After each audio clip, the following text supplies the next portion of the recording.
Fate. Souls and Singularities Chapter 126 to 128. Chapter 126. Turn left or turn right.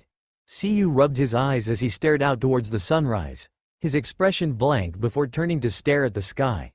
There wasn't much evidence left of the storm from the night before, and there didn't look to be so much as a cloud in the sky. That was both good news and bad news.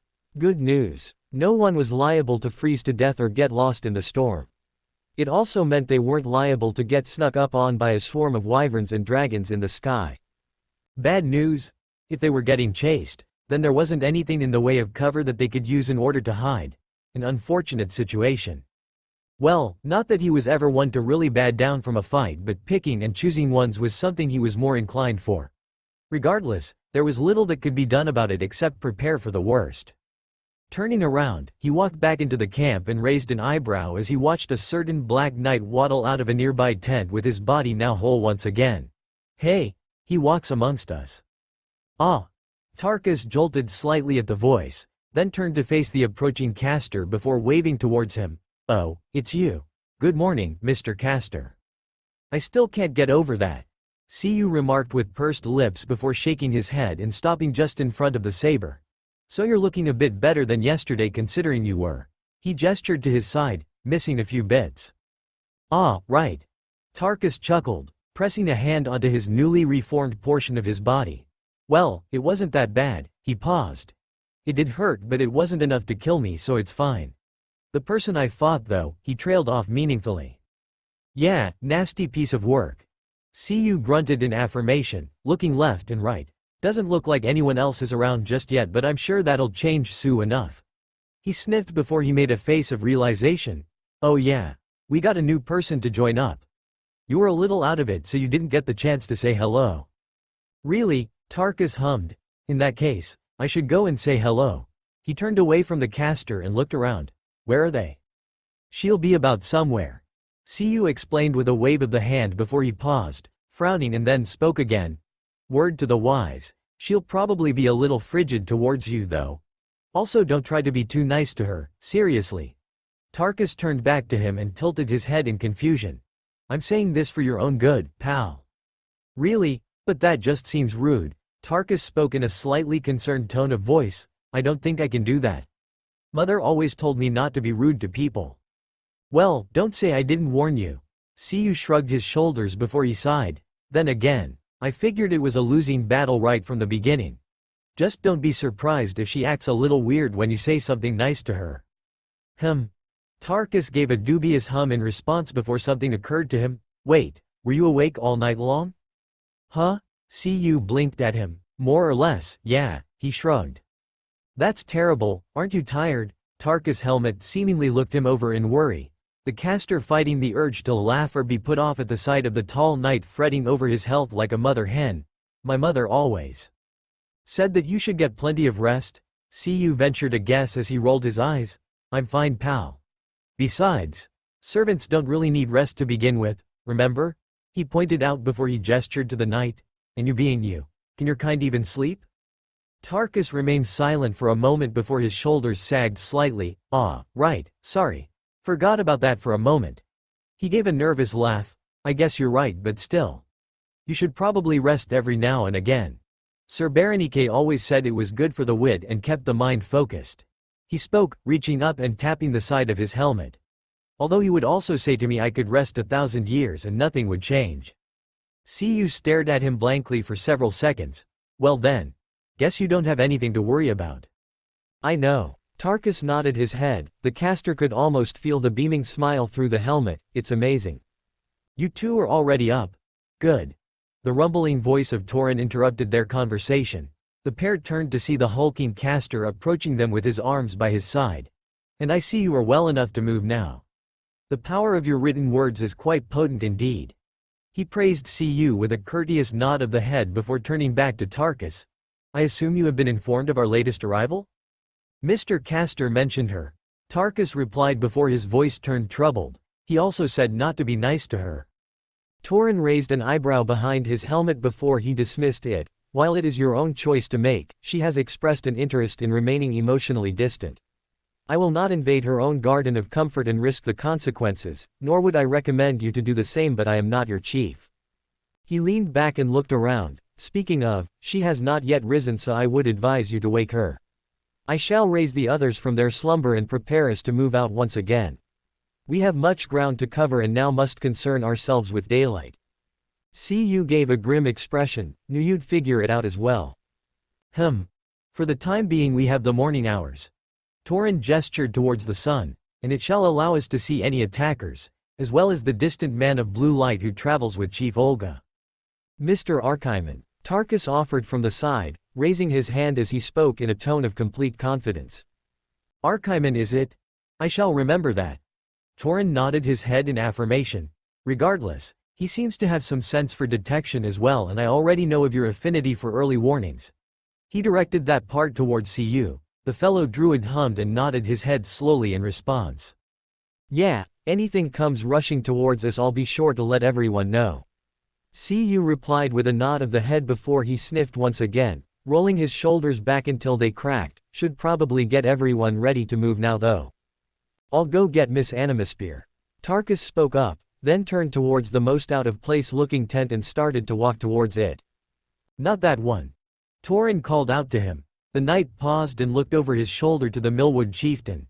The taller man pointed away from the tent and towards one of the smaller ones off to the side, which was rather obviously guarded by the snow-covered shape of stall. She relinquished her tent for the injured and took one of the smaller ones. That was nice of her. Tarkus commented with audible cheer as he turned towards the smaller tent and resumed his walk, approaching the tent and waving to stall as he did so. Cu turned back towards Torin and tilted his head. So how quickly do you want everyone to get ready to move? Because it's early hours as is and these people haven't been able to get a proper rest for some time now. Torin gave a grim nod. I know, but we have little choice. He crossed his arms over his chest. Now that we are exposed under the sun we will be easy pickings for any wyverns that might start patrolling south or could already be here without our knowing. Unless we are to slay them all, then there is very little that can be done if they inform our enemy of our location as they did before. True enough, but if these people aren't well rested we might end up losing a couple more. He sighed, reaching up and running a hand through his hair. And they still need to eat. None of these guys are gonna be marching very far on empty stomachs. That is also correct. Torin exhaled. His right hand moved up and stroked his matty silver beard. We shall have to have them eat swiftly and nothing that can take too long to consume. They still have some of the salted meat that can be rationed out, and the horses will need something to bring up their strength once again. Right, probably gonna still be here for a couple of hours. He trailed off, then slowly looked to his right and stared at Tarkus, who had reappeared next to the pair. Cu blinked twice before squinting at him. Something wrong? Ah, right, Tarkus fidgeted, then raised his hands up and tapped the tips of his index fingers together in front of him. I'm not sure what I'm supposed to do. ... You wake the woman from her slumber. Torin spoke in a blunt tone, either gently with a mere nudge or, he paused, the more forceful method would end poorly, just wake her with a nudge. But she has company. ... Huh. Olga gave a muffled groan as she huddled herself further into the warmth, her eyes tightly shut as she retreated further into her own comfort. It was surprising to her quite how easy it had been to fall asleep on the limited bedding she had. Either she had been more tired than she realized or it had just been that comfortable. It was simply a case of being aware that it was dark one moment and then in the next she was being assaulted by morning light bleeding into the tent. She knew she had to get up, but getting a night's rest that was quite like this hadn't come about in some time, so she was more willing to just remain where she was. A few more minutes couldn't really hurt, could it? As she nestled further into the warmth, her ears strained ever so slightly as she could just about make out some whispers towards the direction of the entrance. See. ... I see what you mean. An amused voice whispered back, her lip curled downwards as she recognized it as Cu Chalain, the first voice being that of Tarkus. At least he was moving around again, but she would prefer they come back later. Really, I'm having some trouble here right now. I know she'd want to wake up early to get us moving, but, Tarkus trailed off, sounding nervous, she looks comfortable. I'll bet she is. Cu snorted lightly. A loud sigh came from the direction of the whispers. Is there some cultural dissonance I am missing here? Depends on what you mean. Cu whispered back, for me. It's normal, but I'm talking more about the spectator value of what I'm seeing here right now. Spectator. Torin gave another sigh. If you dawdle around long enough, she will wake and find us all gazing at her like a pack of carrion gaze upon a carcass.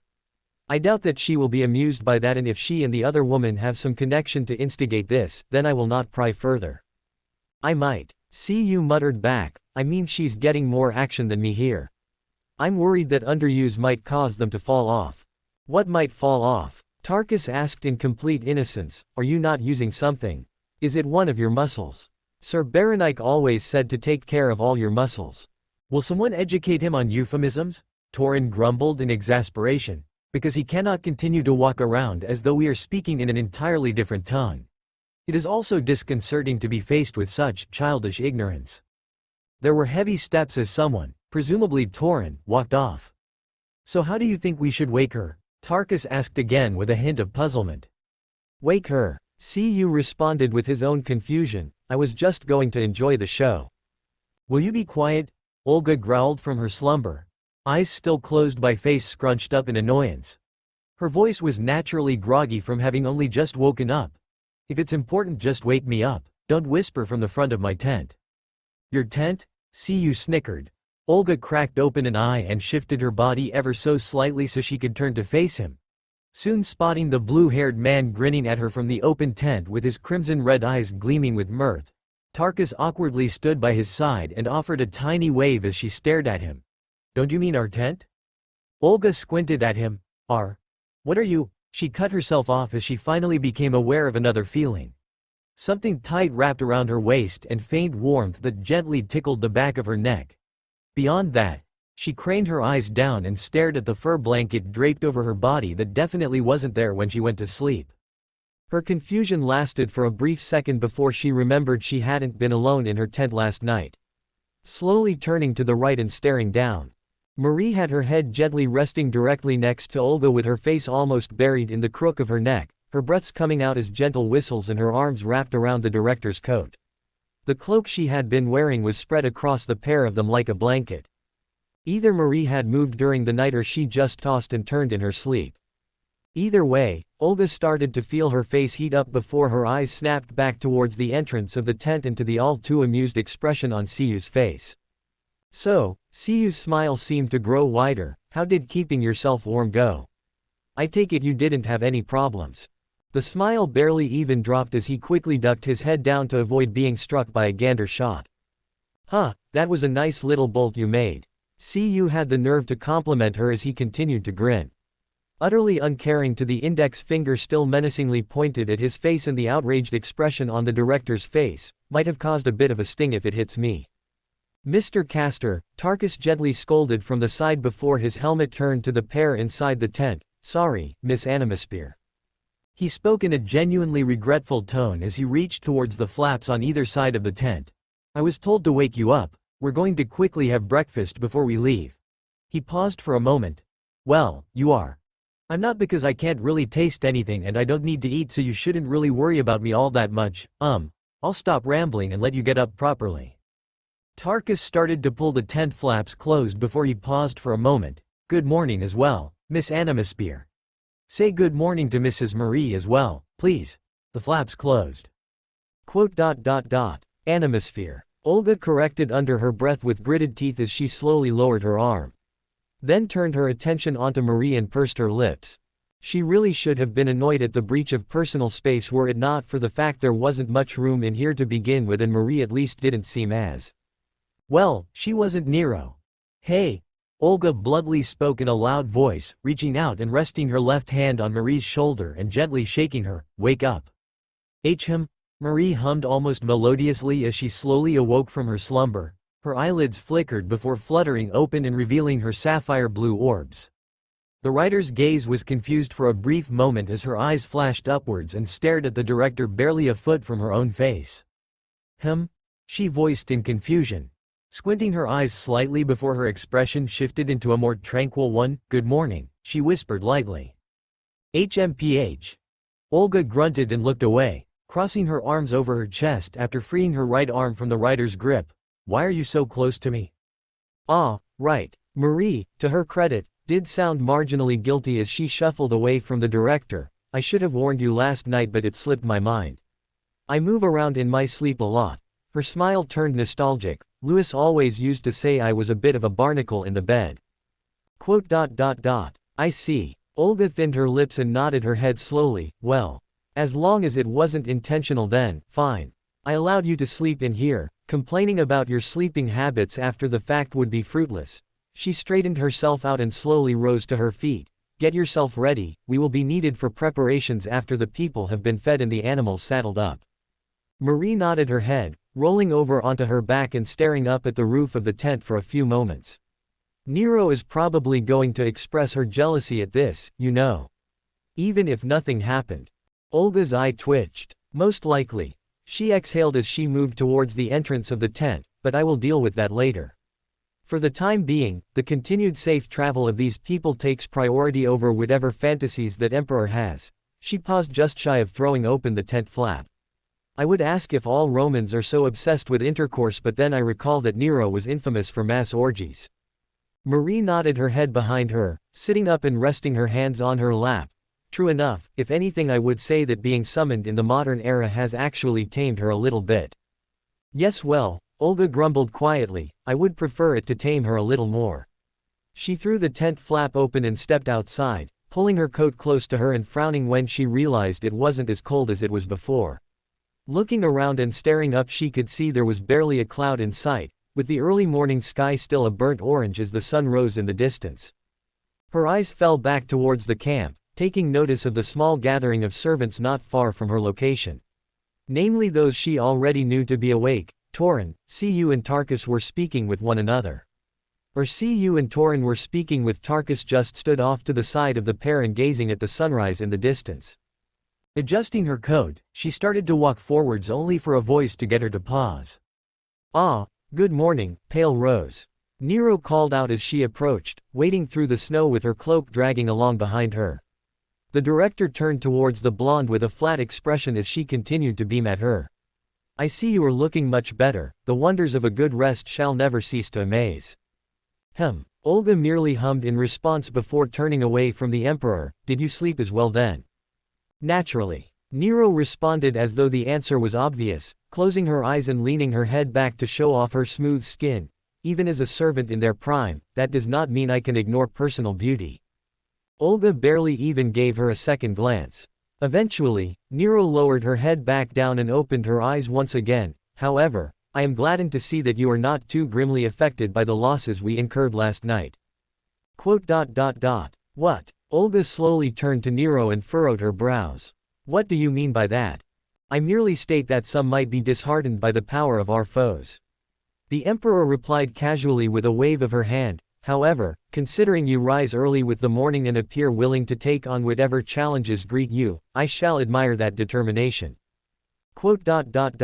Disheartened. Olga repeated the words back in an almost empty tone of voice. The single servant came this close to killing us all.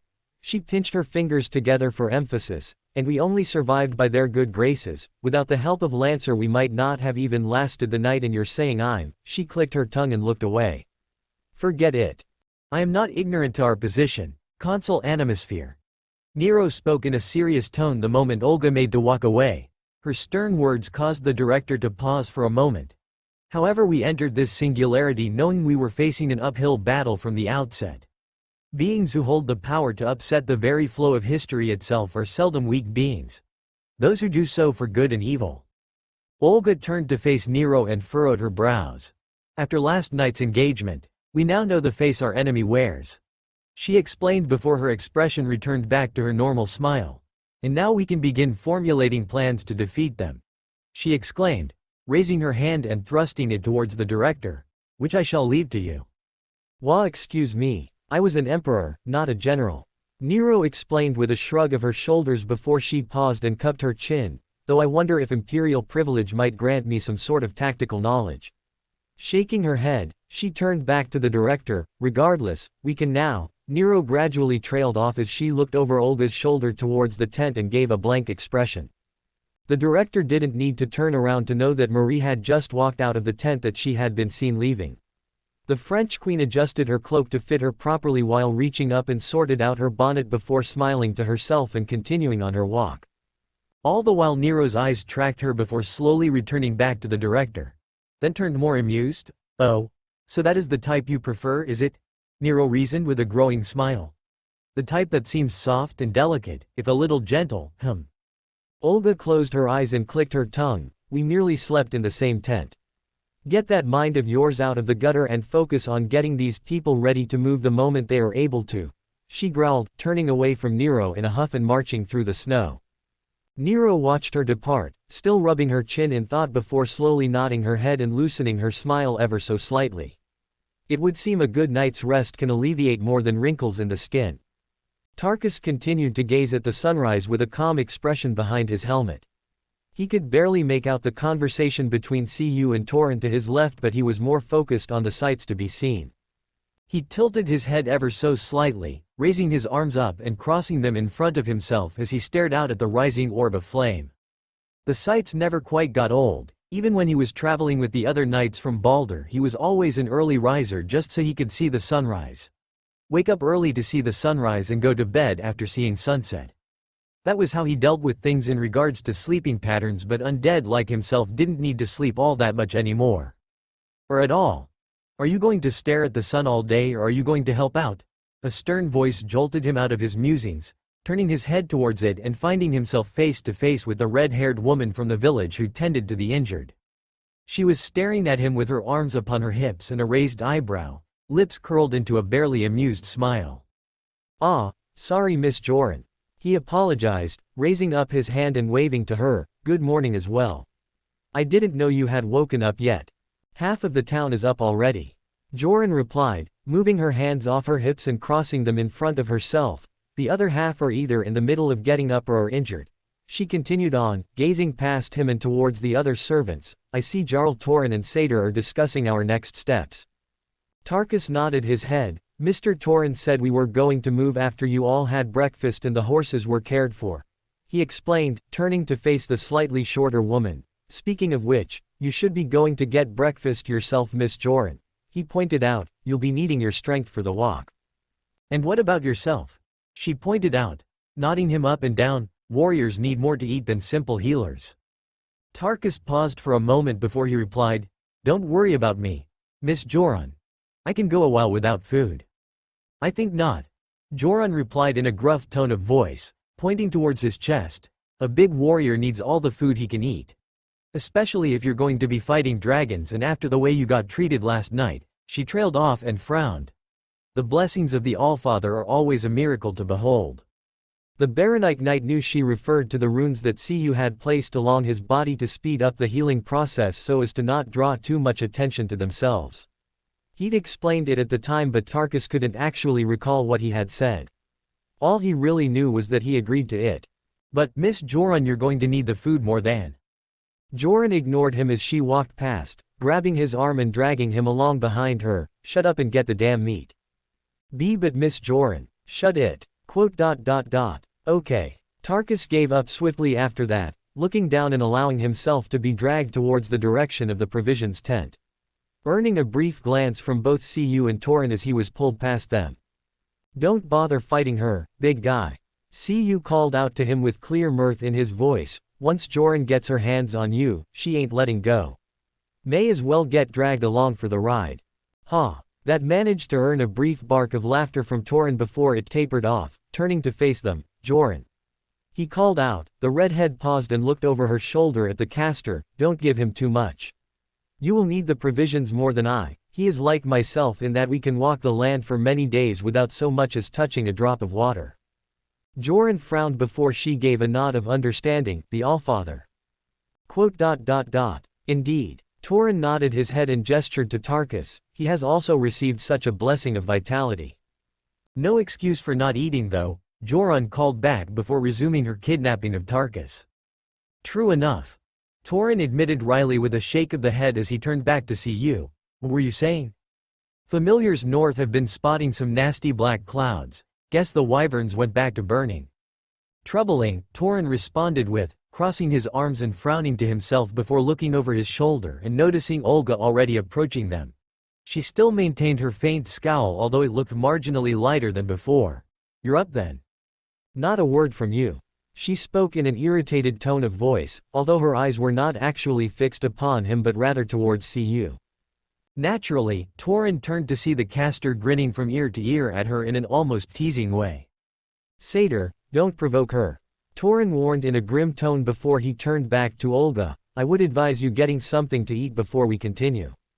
It will likely be a long march through the day with few breaks, but," he trailed off for a moment before he sighed, "I suspect that our pace will have improved, both from the lack of a storm and other factors."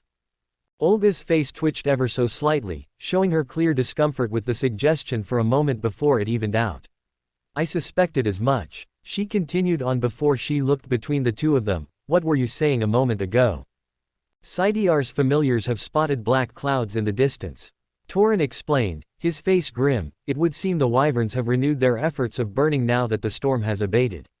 However, whether this includes the dragons they travel with is something I am not yet sure of.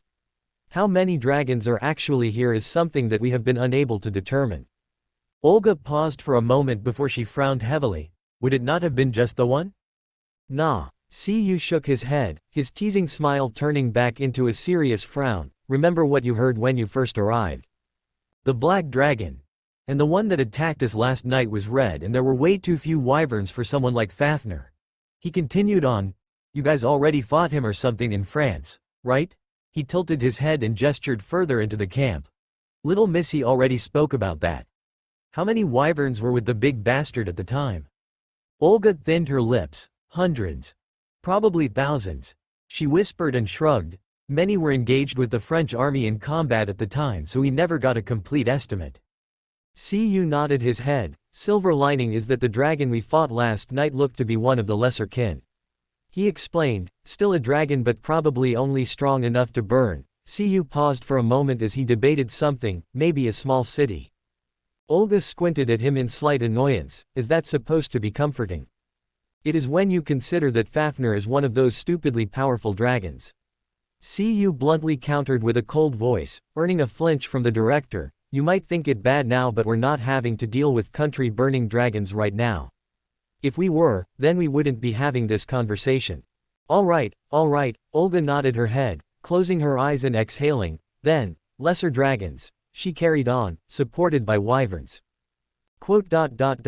"Yeah." Cu nodded his head. "Still dragons though. Saying, lesser dragon, is like saying you're about to eat a slightly lesser, anti-fortress noble phantasm to the face." "Crude but accurate." Torin sighed, pinching the bridge of his nose. "But the news is, there are benefits to this." Olga whirled on him with a shocked face. "Excuse me." "The dragons are preoccupied with the continued burning of the northern settlements," Torin explained, "which means they are not likely to fall upon us for some time, at least until they have dealt with whatever resistance they face north of us." He gestured around them. "It gives us an opportunity to make a safe evacuation south with what peoples we have before we begin our return journey north." Olga scowled. "But if we wait too long, then there won't be anything left to save." Cu grimaced and nodded to her. "Lass has got a point though. Might be easier for us to escape, but there would be practically nothing to stop the wyverns continuing their burning." He jerked his head back. "Even if the Lancer is right about Sigurd being here, he's still only one servant and can't be everywhere at once."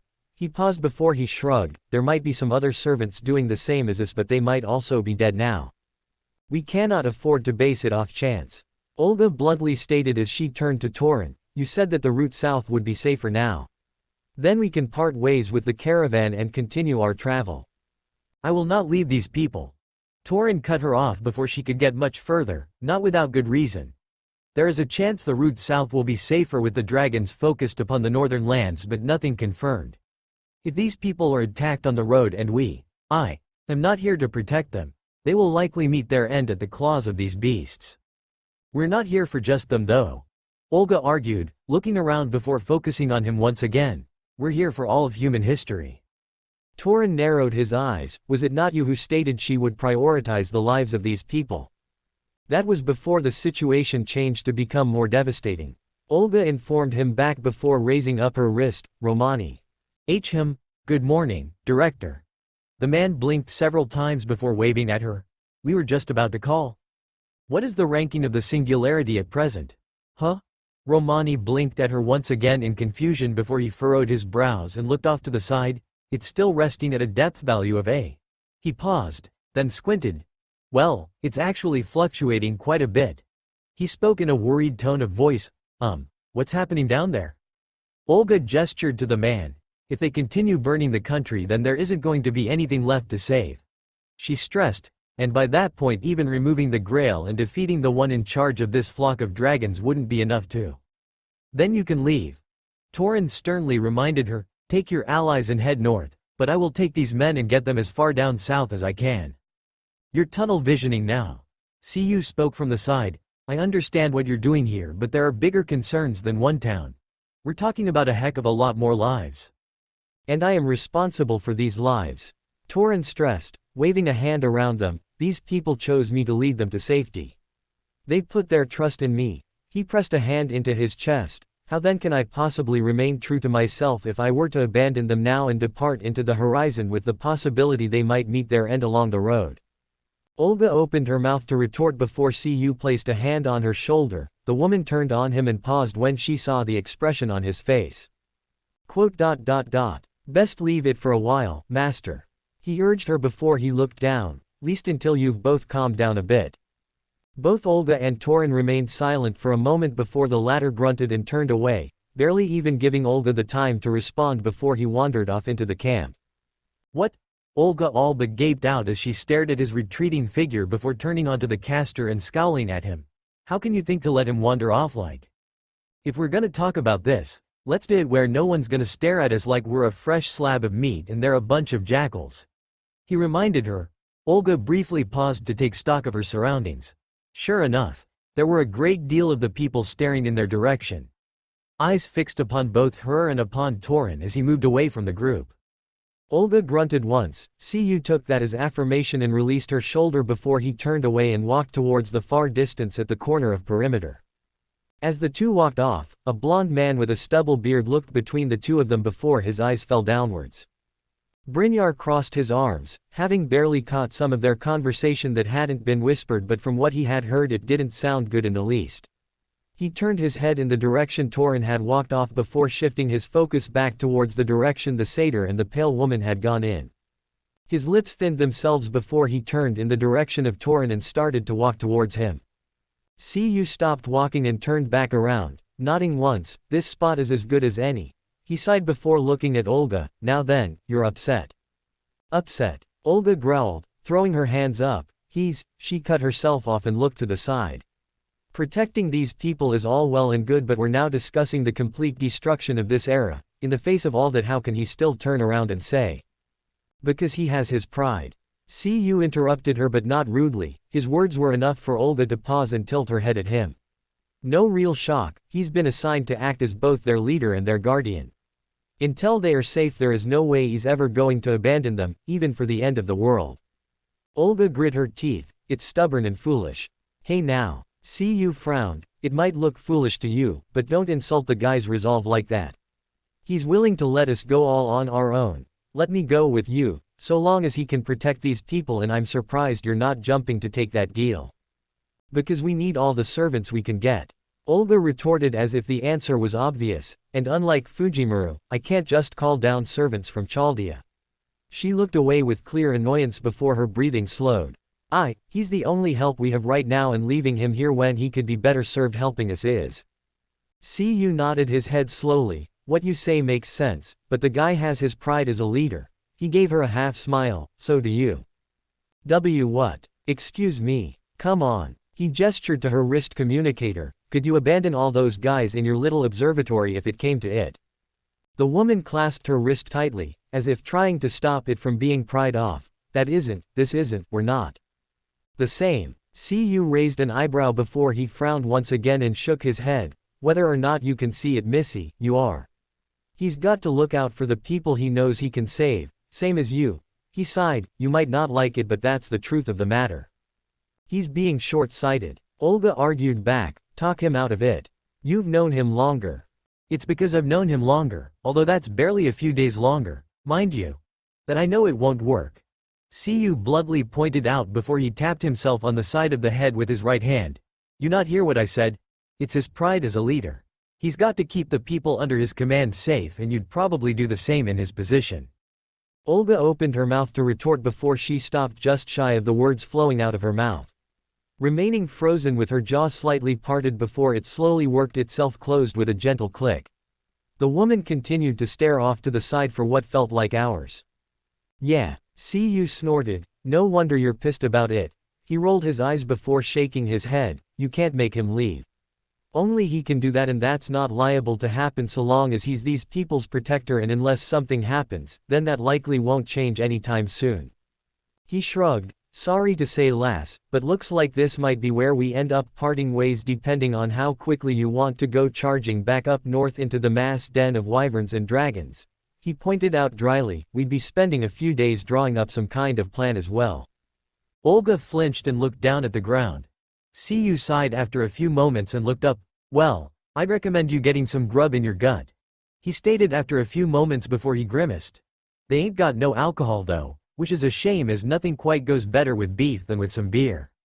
He paused for a moment before he groaned loudly. Wait, fucking Vikings. They drink mead, don't they? Do they even have beer around here or not?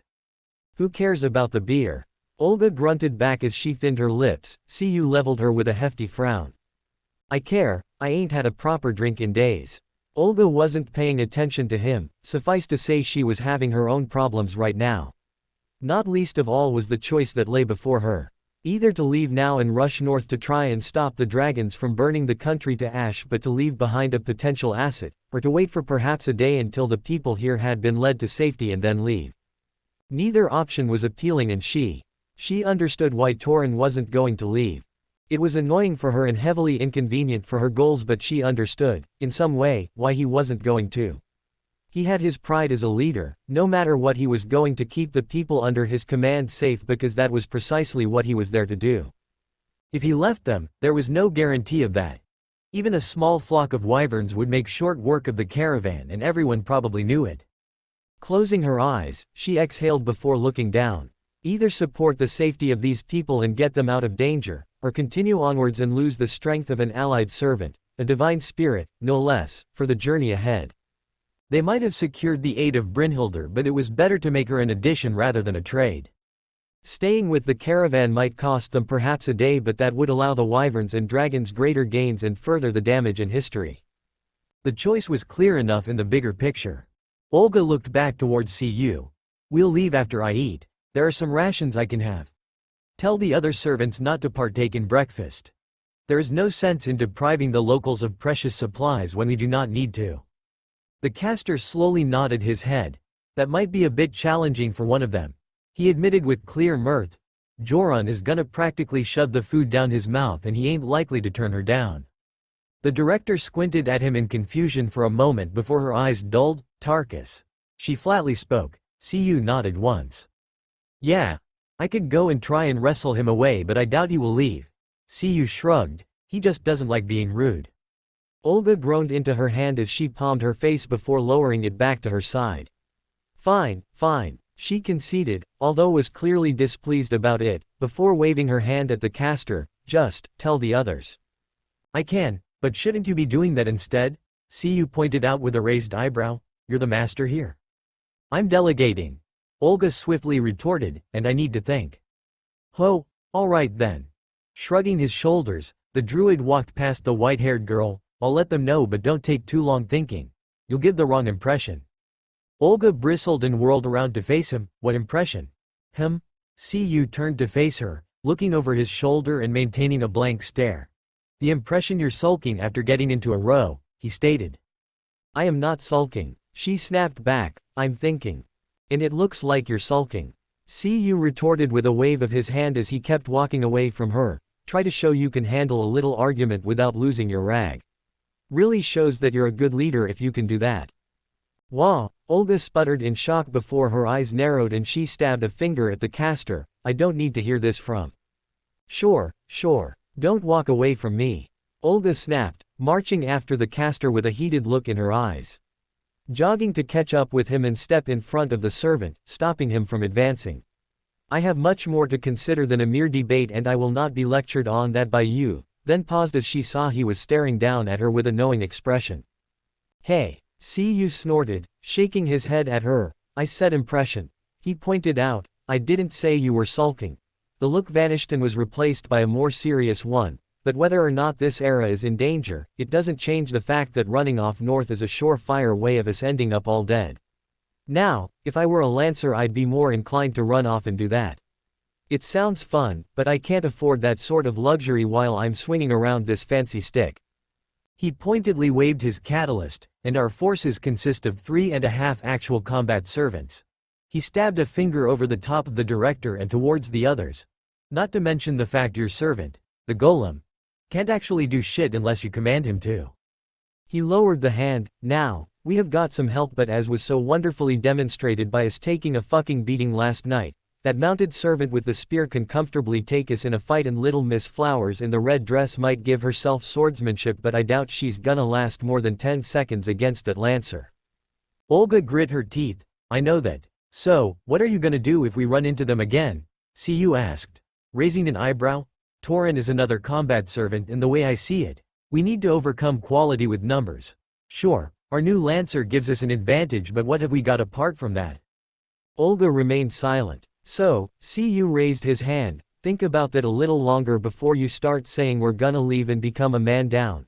He closed his eyes, reaching up and palming his face. "Not that it's a bad idea to leave. You got a point there." That caused Olga to briefly twitch but say nothing more, content to stare at the caster with no small amount of intrigue. "We're in a shit situation." He lowered his hand. "So how are you gonna handle it, master?" Olga pursed her lips and looked down. Cu slapped her on the shoulder, causing her to stumble slightly. "Now you don't look like you're sulking." Olga glared. Brynjar didn't have to travel far to find Torin. The Jarl was near enough, the horses with a bucket of hay to feed them. Despite his position, the man had very much enjoyed doing the simple tasks that others were better suited for. As he got closer, Brynjar rolled his jaw as he mustered up the courage to call out, "Jarl Torin."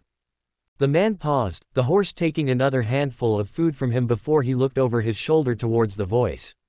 "Brynjar, an early riser." He called out with a nod of the head before returning his attention to the animals. "You should go to get some food, we'll be having to leave early." "You seem to get into an argument with the other emissaries." Torin paused for a moment. "A difference of opinion," he explained in a slow tone of voice. "They made their case, I made mine. We might very well be parting from their company soon enough." "Where will they go?" Brynjar asked before he paused and thinned his lips. "They intend to head north to do battle with Fafnir and his serpent kin." "They do indeed." Torin nodded his head. "However, our path to safety lies further south. They believe it best to head north to face the dragons before they destroy too much land, but I will not part from you until I am certain you have reached safer grasses." Brynjar frowned. "And the satyr? He might go with them." Torin admitted with a shrug of the shoulders, "but that is his choice to make." The blond man continued to stare at Torin in silence for a few moments before understanding dawned upon him. "They wanted you to come with them, didn't they?" he asked, already knowing the answer but needing to at least hear it. "They did," Torin confirmed with a nod of the head, putting the bucket down on the ground and turning around to face the younger man, lips drawn into a frown under his beard. "We came to a disagreement about whether my staying behind was wise." He raised his hand. "Make no mistake, the woman, Olga, is merely concerned with the fate of this land as a whole." Brynjar nodded his head. "They are emissaries of the Allfather," he pointed out with a frown as he walked forwards and gestured to the man. "To be asked to aid them is a great honor, and you," he blinked twice and tilted his head, "you rejected them."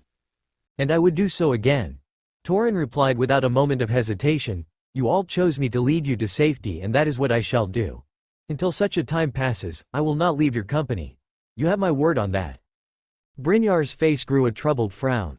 "Jarl Torin, this is, the Allfather himself is waging war against the serpents and has called upon you to help." He looked back up and thinned his lips. "To reject him in this way it is not wise." Torin grumbled. "Whether or not rejecting the advice of gods is wisdom is not something I will concern myself with for the moment." He waved his hand. "You should not be troubling yourself over this. Many of the wyverns appear to be remaining north from what Cider has told me, so there is slim chance that we shall encounter any more as we resume our journey. All the more reason for you to accompany them. You are not thinking clearly. Torin remarked in a steeled tone of voice as he looked the younger man up and down. Even if the chance is slim, it is not impossible. If I allow you to venture out into the snow and you are set upon by wyverns without my aid, he trailed off meaningfully, I cannot allow that. I swore I would protect you. You have already done so. Brynjar cut him off. We are as safe as we are likely to be. That is far from the truth and we both know it. Do not try to convince me to abandon my post to seek out glory for the gods of this land. It is not about glory. Brynjar snapped, briefly silencing Torin. You asked me to watch you and learn how to be a leader. Then this is how. He closed his eyes and exhaled before they opened up once again. If the serpents continue to rampage through the land, then soon nowhere will be safe, and it won't matter if we are burned to death now or by the turn of the next sun. Torin thinned his lips. I am not rejecting the notion that I will have to bear arms against the dragons. However, I cannot do so with you still so close to the furthest reaches of their numbers. The attack last night proved they are already starting to move again. Which means they will soon be burning and destroying everything they can find. Brynjar pointed at the ground. This is not simply the land we live upon. This was the home of our ancestors, the land blessed by the Allfather and Thor, and you expect us to simply abandon it to its fate. You cannot contend with the dragons. Torin snapped back at him. Does the loss of the dozens last night not convince you of this? A paltry force would have wiped you out if not for our presence. And you are here. Brynjar retorted, at the far-flung edge of the land while the true battle lies north. He sighed. Jarl, Torin. We can never repay you for what you have done for us, but there is more than this single town. He clenched his hands into fists, and we are not animals to be shepherded. We can make it further south while you join the other emissaries and head north. This is stupidity, Brynjar. Torin spoke slowly. I am not making this statement out of arrogance but out of fact. If you are attacked by a dragon and I am not there, you will die. Then we will die in battle and be in the halls of Valhalla. It will not make for the proud story you imagine it to be. Torin coldly retorted, what will you speak of when they ask for stories? Will you tell them of the smell of burnt flesh? How it waters the eyes and churns the stomach? Will you tell them of the screams of your friends and family as their flesh peels away from their bones and turns to dust? His lip quivered slightly. Will you speak then of the way in which you have to listen to them beg for help while knowing you cannot do anything more than watch and wait for your own turn? He pressed a hand into his chest. Can you do that with the knowledge that you were the one that was chosen to protect them? To keep them safe, and your final memories of your people and everything that you held dear is little more than a haze of pain and death.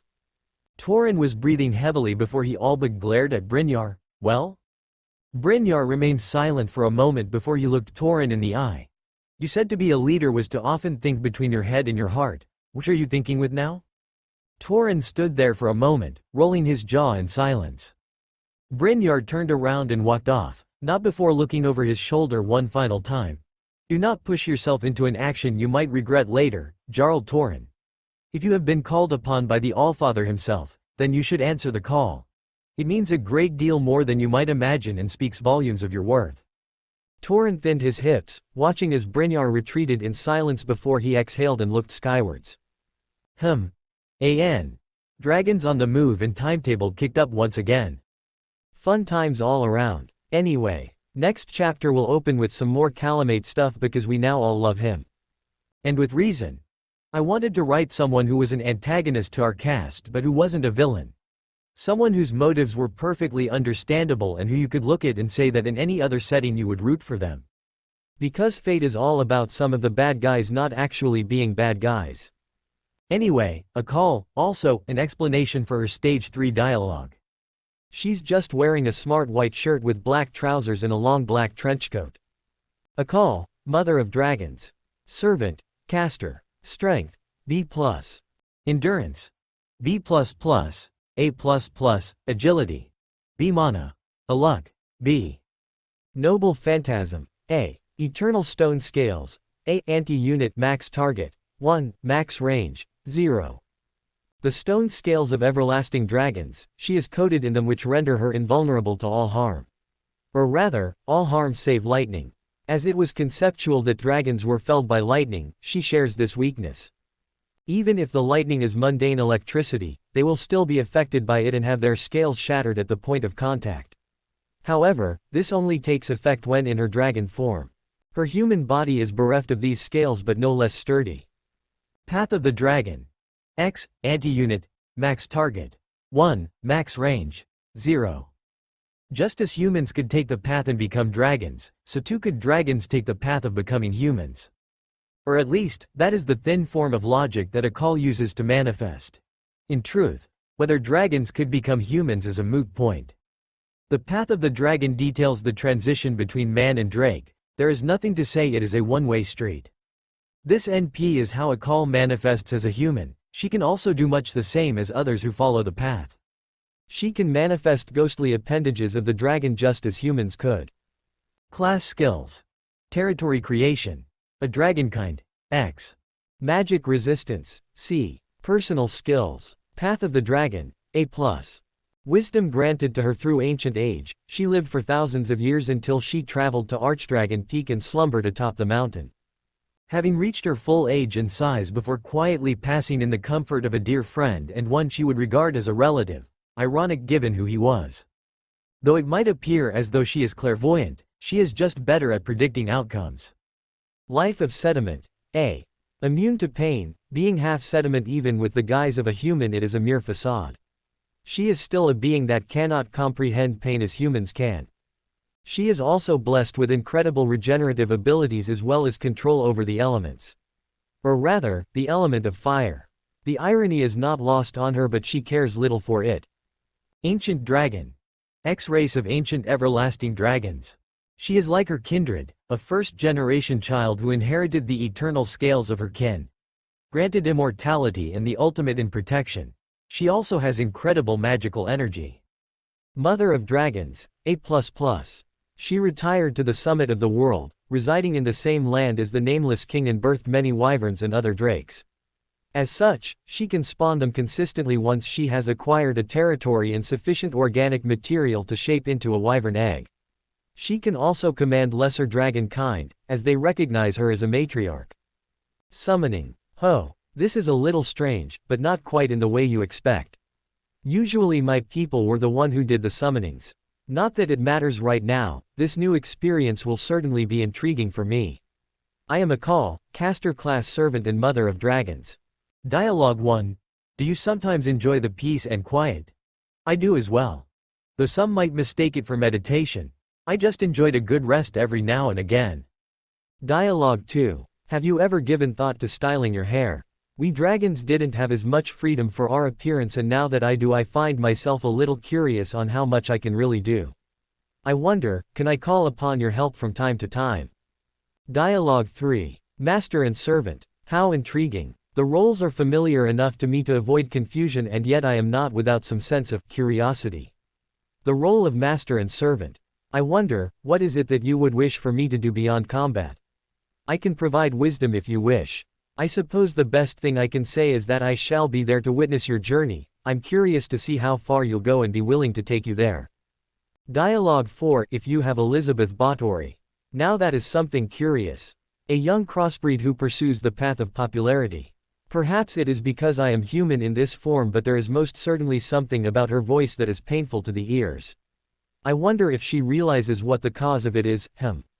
I'm tempted to point her in the right direction, but I wonder, perhaps it is best to let her figure it out on her own. That is more worthwhile. Dialogue 5. If you have Sieg. He's not my child, but I'll love him like he is one. Is that so strange to you? Though my definition of motherhood might be different to yours. I shall provide him with my wisdom and see where that leads him, though it does not appear as though he is uncertain with his path. Perhaps a little ignorant as to what he is doing here. Well, we might have that much in common. Dialogue 6. If you have Calamate. Older brother, or so he likes me to call him. I think calling him, His Majesty, might be a bit beyond us right now, but maybe one day. Does that surprise you that one who sought transcendence would support a king? It shouldn't. I merely fulfilled the role I was born into. That does not mean that I was motivated by it. Still though, he represents the future we could have taken if we had the will for it. Though it's a little too late for that now, he only gained that understanding in death. Maybe we had lost from the very beginning because we couldn't understand what the future really was. Dialogue 7. If you have Vritra, so you too became human, or rather you took the guise of one. I see, acting as an obstacle to encourage growth. How interesting, I approve. Though be careful your obstruction does not damage them too greatly. I would hate to see humanity follow the same path as my race. Reclusing to what is known and safe. Dialogue 8. If you have the chosen undead. Ah, now that is nostalgic. For me it is difficult to remember if I met him long ago or just the other day. Even though I was affected by the flame, my perception of time is still different to that of humans. All I know is that I saw him a long time ago and I remember seeing something else in him that I might have been a little guilty of, oh well. Dialogue 9. If you have nameless king. Hello Farum. I do appreciate you looking after my children so diligently, but it will not erase your crimes. Perhaps I would be more forgiving if you had helped them build something more, but I suppose neither of us had much experience in that. Time left us both behind, it seems. Dialogue 10. If you have Priscilla. I see the same flaw in her that I had long ago. We are too fixated on our own goals. She will forever wish to protect the downtrodden because that is all she knows how to do. Much like I could only ever lead humans to my perspective, there was simply no other path available to me. She is a crossbreed though, so I wish she would use that little bit of choice she has. Dialogue 11. If you have Merlin. Observers of the world and all that reside within it. I suppose we are both a little distant from the people we seek to help, aren't we Merlin? Then again, my attempt at king-making didn't go nearly as good as your own. But I'm glad that I tried it, because that felt like true wisdom to me for the first time. Dialogue 12. If you have Scathach. I was never mortal to begin with, so I cannot truly understand her pain. The passing of time affects me differently as well, still, I can at least express my sorrow to her. In this human form of mine, I would not wish for eternity. I've seen what became of my children as they secluded themselves at the top of the world and simply ceased to age. A shame, I hope she perishes before reaching that point. Likes. What do I like? What a curious thing to ask, and yet, I shall think on this for a while. Ask me again at a later time. Likes bond level 5. Ah, I have the answer for you now. I like the shortness of it all. Does that seem strange to you? However, I will ask you something. Is a sunset beautiful because of its appearance or because of how fleeting it is? Hates. What do I hate? When I think of what became of the dragons, it is saddening to ponder. Not just because of our genocide but because of what became of us after. Tragic though it might be, our survival was just that. Survival. We gained nothing, made nothing, and at the very end, we lost nothing but our lives. I did nothing to stop that, but it was merely my path in life. Wish for the Holy Grail. Wish for the Holy Grail is it. I'd like to watch your journey until the very end. Bond level 1. This sense of freedom. Do all humans have this? If so, it's quite exhilarating. What do I mean? I'll explain later. Bond level 2. Ah, that sense of freedom I mentioned? I was born an everlasting dragon, at a time where they were all but extinct. How else could I act, save to carry on their way of life? That is to say, there wasn't one. No one raised me or taught me, I just existed, and apparently humans saw that as wisdom. How strange that is. Bond level 3. Do I consider living forever and just staring at the world as it passes you by without having the opportunity to act wisdom? Not especially. That's why I much prefer my life as a servant now. There's liberation in how I act and what I can do. True, I might be bound to you, but even then, it's something that I chose. So I'm thankful for that much. Bond level 4. The path of the dragon. You learn to walk in my footsteps and become a being that sits at the edge of time and waits for the close of the world. In truth, I cannot quite explain what it is beyond that. You become separate from the world, and that is, I'm not sure why humans would ever willingly tread that path. I was born into it and was rather envious of their lives. Bond level 5. Do you want to know something? I love you. Not in a romantic sense, don't get too broken up about that, but in the sense of how a human can love the stars. I might very well be the mother of dragons, but I love the freedom you humans can walk around with. I love the future you endlessly strive towards but never quite reach. I love the passage of time and the opportunity to experience each single moment. Most of all, I love the bonds that can be made, So this is what it feels like to be human? Birthday. A birthday, something special to mark the passage of time for you. I'll see to it you have a good day today. During an event. There's something different in the air today. I'd rather take part than simply stand back and watch, but the choice is yours. First ascension. Don't focus too much on my appearance, I'm rather taken with it as is. Though these are clothes that were taken from the dead, so. Second ascension. You'd like to know if I'd fancy a different outfit or not? Well, if you're offering, I suppose I might seek one out. To choose my own clothing, how exciting. Third ascension. This outfit of mine. I like it very much. What are these called again? Smart clothes and this coat. I'm not quite sure why it is named after a groove cut into the dirt, but that is something you all do. Fourth ascension. I don't think I can quite thank you enough for getting me to this point, but I will continue to support you as best as I can. To be part of a story is something quite tantalizing. I want to witness and be a part of every moment. Welcome to Fanfic Audiobook, your go-to place for immersive audiobooks. If you enjoy the content, don't forget to like the video and subscribe to our channel for more amazing stories. Chapter 127. With my own hands. Calamate was silent as he entered the more recently destroyed village. This one was still fresh in the devastation. The bodies of the deceased still held some warmth to them and the fires around them still burned hot. Despite that, the black dragon's posture was calm as he walked onwards, stepping over the bodies and sparing them barely a glance as he approached one of the larger structures in the center of the small town. It was different from the others, much like the one he had seen the night before but not damaged. It was still intact, more or less, but it was still physically different. The general shape was slightly smaller and the roof was made of what looked like tied-together twigs. Calamate came to a halt in front of it, raising his hand to stop the wyverns from burning this one down. The beasts paused, the flames in their throat dying down as they turned their heads towards the large humanoid and tilted their heads in an innocent display of confusion. Not this one, not yet. He ordered them as he stepped closer and closer to it.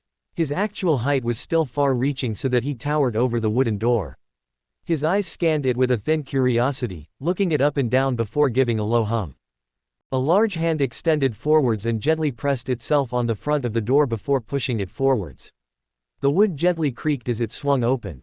Calamate ducked his head down low to get a good look inside the structure itself, poking his head forwards and briefly sweeping his gaze across the interior before he hummed quietly to himself. Lowering his body further, he moved towards the doorway and paused as his shoulders struck the doorframe. He stepped back and curled his lip ever so slightly before he twisted his body to the side to lower his width and moved into the building. Barely getting in before he heard a thud, the door cracking as it caught against his chest and coming loose with a snap of wood. Calamate stared down at the broken entrance before his eyes closed and he exhaled in annoyance, shaking his head left and right before he turned his attention back onto the interior once again. He had to crouch down in order to actually fit inside the building itself. One knee was placed upon the floor while his other leg was bent to allow his foot to rest flat on the ground. His right arm rested atop his raised knee, his eyes drinking in the surroundings with a curious glimmer in his eyes. Eventually, he turned his attention towards the table near enough to him, the small side table with 4 legs and made from carved wood. Nothing overly complicated, and yet Calamate could not help but find himself intrigued by its design.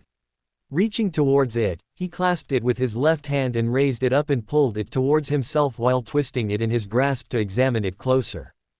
A hum escaped from his throat as he turned it on its side. His right hand came off his knee and gently grasped around the closest leg to his body.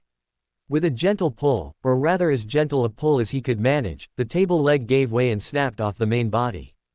He pulled it up and looked towards the broken end of it, staring at the small holes in the top of the leg that appeared to have already existed before he had even broken the wooden creation. Then turned his attention towards the base of the table and looked at the spot where the leg had joined with the body, staring at the metal spikes that jutted out from it, and tilted his head. Moving the two close to each other once again, he placed the leg of the table against the spikes and pushed it back. He heard a crack and then watched as the wood split down the center of the leg. He paused for a moment before he narrowed his red eyes, releasing the leg and tossing the table across the room and out of sight. Calamate's eyes trailed downwards and stared at the floorboard. His clawed hands reached towards them and pushed, his fingers easily puncturing through it and curling around the wooden paneling before pulling upwards with a resounding crack. He stared down through the hole at the stone that lay beneath the wood. He extended his hand towards the stone, pressing his fingers against it for a few moments before pulling them back and turning his head to the wooden panel in his hand. Calamate dropped the wooden panel onto the floor and slowly rose back up to his feet as best he could, careful to stop just short of punching a hole through the top of the building with his stature. Turning around, he slipped out of the building the same way he had walked in and looked down at the wyverns that were in front of him. "Tear it apart," he ordered, then raised a hand to stop them before they rushed forwards, gently. "I wish to see every single part of it." He walked forwards, then turned back around and crossed his arms over his chest and watched as the wyverns moved forwards and started to tear into the building with their jaws, ripping away sections of wood and thatch. "You ventured out once again. Hello, Artoria." Calamate casually responded to the voice with a jerk of the head in its direction. "I didn't think you would follow me. Your declaration earlier gave me the indication you would be taking a more active role in the subjugation of this country in this era," Artoria remarked as she walked close enough to stand next to the taller servant. "However, upon following you I find you, examining huts." "I am, yes," Calamate admitted without a hint of shame in his voice, still watching as the wyverns pulled the walls apart and moved onto the roof of the building. Careful not to use their flames, but their jaws were still clumsy enough that it was more destroying the building rather than carefully dissecting it as Calamate had initially wanted. "Is there a reason for this?" Calamate remained silent for a moment before he replied. "I spoke of how I want to build a future, but it occurred to me not long after." He turned to look down at Artoria. His jaw curled itself into what looked like a frown with his eyes shining with uncertainty. "I do not know what it is that I mean when I say a future. I do not mean a repeat of what we were back in my own world." Artoria remained silent, content to merely listen to the dragon as he monologued. "What sort of future do I want to create? What do I wish for us to achieve?" He gestured to the town. "The humans achieved this with their own hands, and when I think of how I find myself stumped." His voice turned frustrated. "I think of how such a place came about and I cannot understand the thought process." His hands came away from his front and towards the front of his face. "I do not understand how the human mind could stare at something like a tree and think to bring it down and turn it into such intricate designs for such simple purposes." He pointed at the building. "Shelters such as this, my people would have used caves for the same purpose, and yet humans build their own shelters, and it confuses me, but it intrigues me all the same." "The construction of homes intrigues you," Artoria simply remarked. "Or is it the construction of something unique that intrigues you?" Calamate paused for a moment to consider her words. Yes, the construction of something unique." He nodded his head slowly. "That might indeed be it, but when I gaze towards the shelters here, I wish to understand how they were made. What the humans did to create such odd constructs. And then you will make your own, perhaps." Calamate nodded his head slowly, although his voice sounded troubled. Something Artoria picked up on and narrowed her eyes behind her helmet. "You doubt your ideal so soon after realizing it?" No, he shook his head quickly. "Nothing such as that. It is merely that when I create something I do not wish, when we dragons carve out our own kingdom, I do not wish for it to be nothing more than a mere copy of what the humans have achieved." He explained, "Else there is no difference whether it be my people or humans that rule this land. There is nothing that we can say is ours." He paused for a moment before he exhaled. "There is no point in carving out a future for us if it is nothing more than humanity with scales. I want something unique to our existence, and yet when I try to picture such a thing," he extended his left hand out as if to grasp something, "when I try to picture it I find that vision of my future." He clasped his hand into a fist. "It slips through my grasp." Artoria slowly nodded her head. "I see. You wish to create your own perfect kingdom that has not existed before. Yet when you try to understand how to realize this ideal you find yourself incapable of visualizing it." "Yes." Calamate nodded his head, looking back to Artoria once again. "You speak, truly. Do not focus upon building your perfect kingdom," Artoria replied, "and do not give thought too greatly to whether something has existed before. Create your kingdom in the manner you believe it would better benefit your people. But I do not think. Doubting yourself before you even begin is already planting the seeds for your own failure." Artoria cut him off before he could get much further, turning her head to stare up at him. "You proclaimed a desire to seek out a future for your people. Then do so. Fretting over whether your kingdom might be unique or special will defeat the purpose." Would you prefer a secure future, or a kingdom that will collapse after you perish? Calamate closed his jaw, staring at Artoria in silence for a moment. I want a future that will allow us to grow. To build something special for us. He placed a hand on his chest. For all dragons. To carve out a history to rival that of humanity and the gods. Artoria nodded her head once again and looked away from him before turning on her heel and walking off. Then think less upon what will make your people special, and think more upon what will make your people last.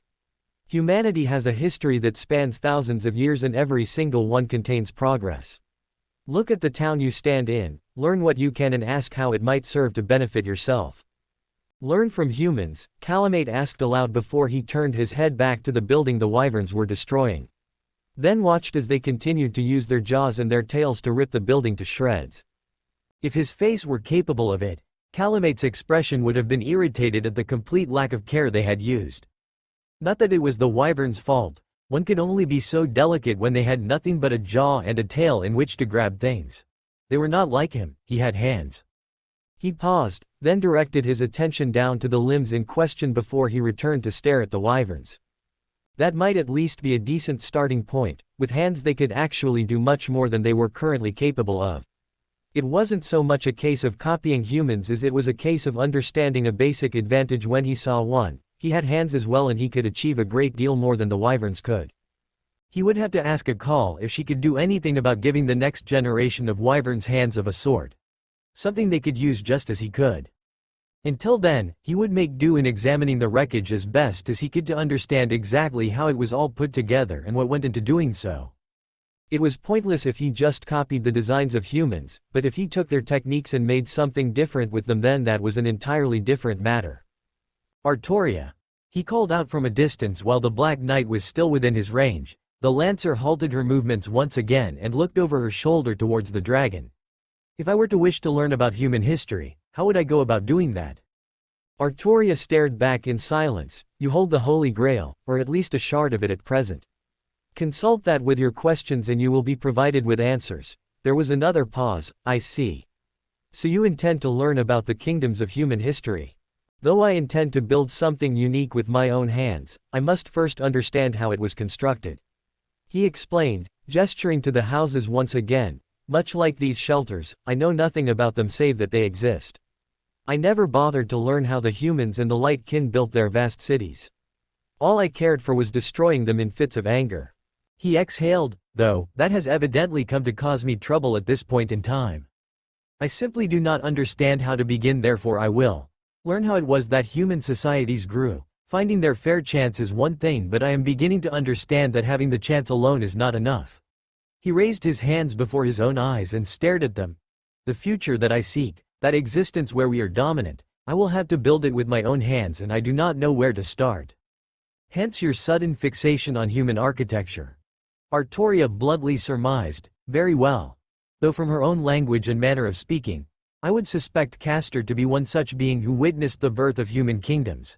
She pointed out, before consulting with the Holy Grail, perhaps you should seek out the advice of your kin, considering you hold them in such high esteem. Calamate fell silent as he lowered his hands back to his side. His head rose and fell slowly as the suggestion registered with him. Yes, Akal is more aware of the world than I ever was. Strange for one who was born. He grunted, but if that is your advice, then I will seek it out once again. Perhaps I am becoming dependent on you for such things. Calamate realized with a jerk of his head in the Lancer's direction. I would suggest that you swiftly abandon that notion of dependency. A kingdom does not exist without a king, and for a king to doubt his every action and seek out counsel for every decision is a clear sign of weakness. Calamate turned his head to face her, tilting it ever so slightly as she continued to speak coldly. If you intend to have any kingdom at all, any future at all, then you need to embrace the role of king. With that said, she turned away from him and jerked her head once. Her black stead manifested to her side. You are the one who declared that you would build the future for your people. Then you are the one to bear that responsibility, to bear that burden. To say you will build a kingdom and to achieve it are two entirely different actions. She fell silent as she climbed atop her mount and adjusted herself, remaining still for a moment before continuing on. That said, even the most confident of kings would do well to heed the counsel of their advisor before acting. A rash king is an even greater fool than an indecisive one. Though the words were designed to have an impact on him, Calamate remained silent all the while, still struggling to come to terms with the concept of a leader, or a king.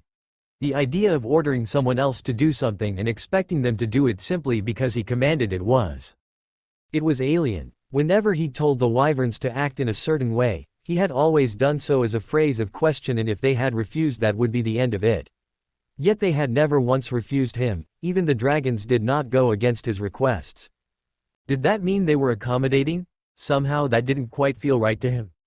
The way in which Artoria spoke of commanding others so easily, was she simply more aware of the concept than him, or did it come from experience? He could not truly tell. Commanding others was something the humans and the light kin did, and he had never been able to understand that. His eyes turned back to the ruins of the house. Recent events were showcasing that there was much he didn't understand, and it was these very products of his ignorance that had assured the dominance of the humans and light kin over his race.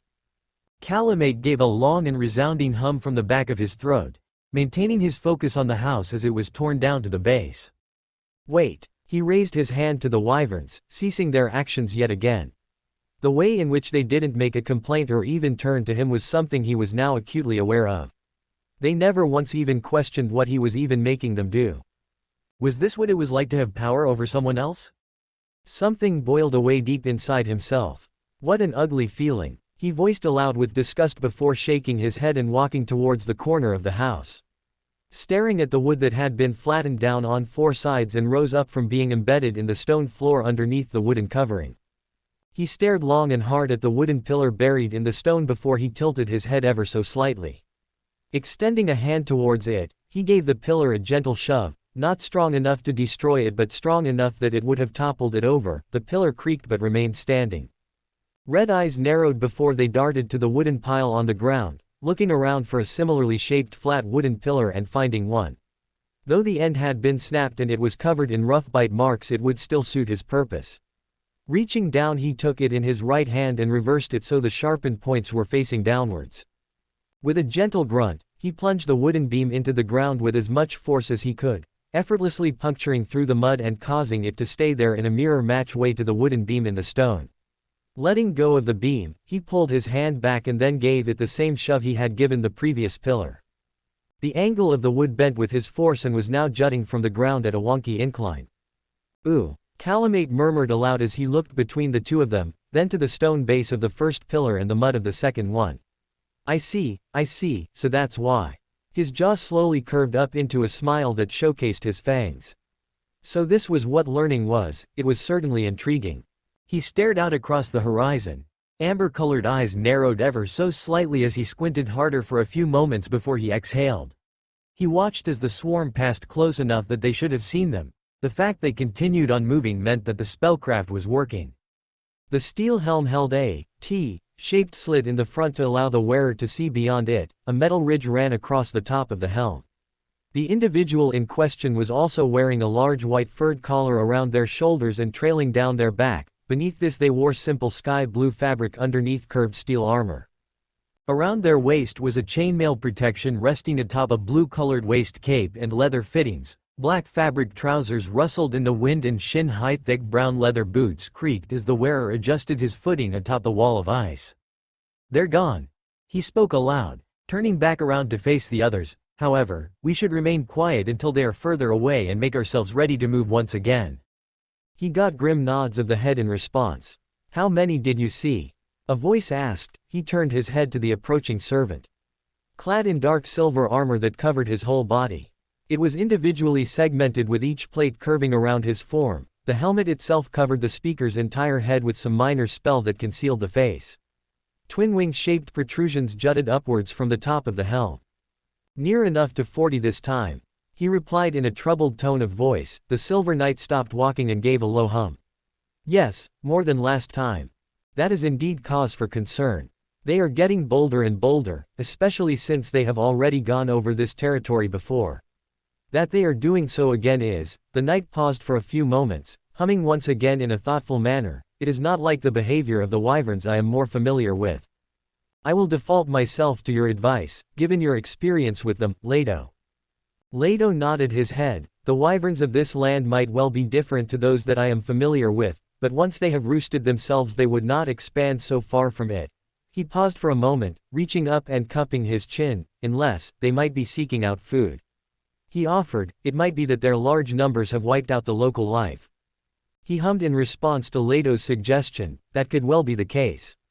Though my experience with animals and other creatures is limited enough. He turned his head back towards the direction the wyverns were flying off in. Is that not large for a feeding party? That gave Leto pause. True enough, he said after a moment. What of the small detachment you saw not long ago pass by us? He changed the subject. The dragon and the servant, have they returned? Eric says he saw the servant return in the late night. He replied to the Silver Knight. But there was no sign of the dragon or its smaller kin. Though the storm was in full swing that night, perhaps it was merely difficult to see them or the servant was retreating from defeat. Leto surmised easily enough, that is another possibility. Perhaps you should bring this to the attention of the others.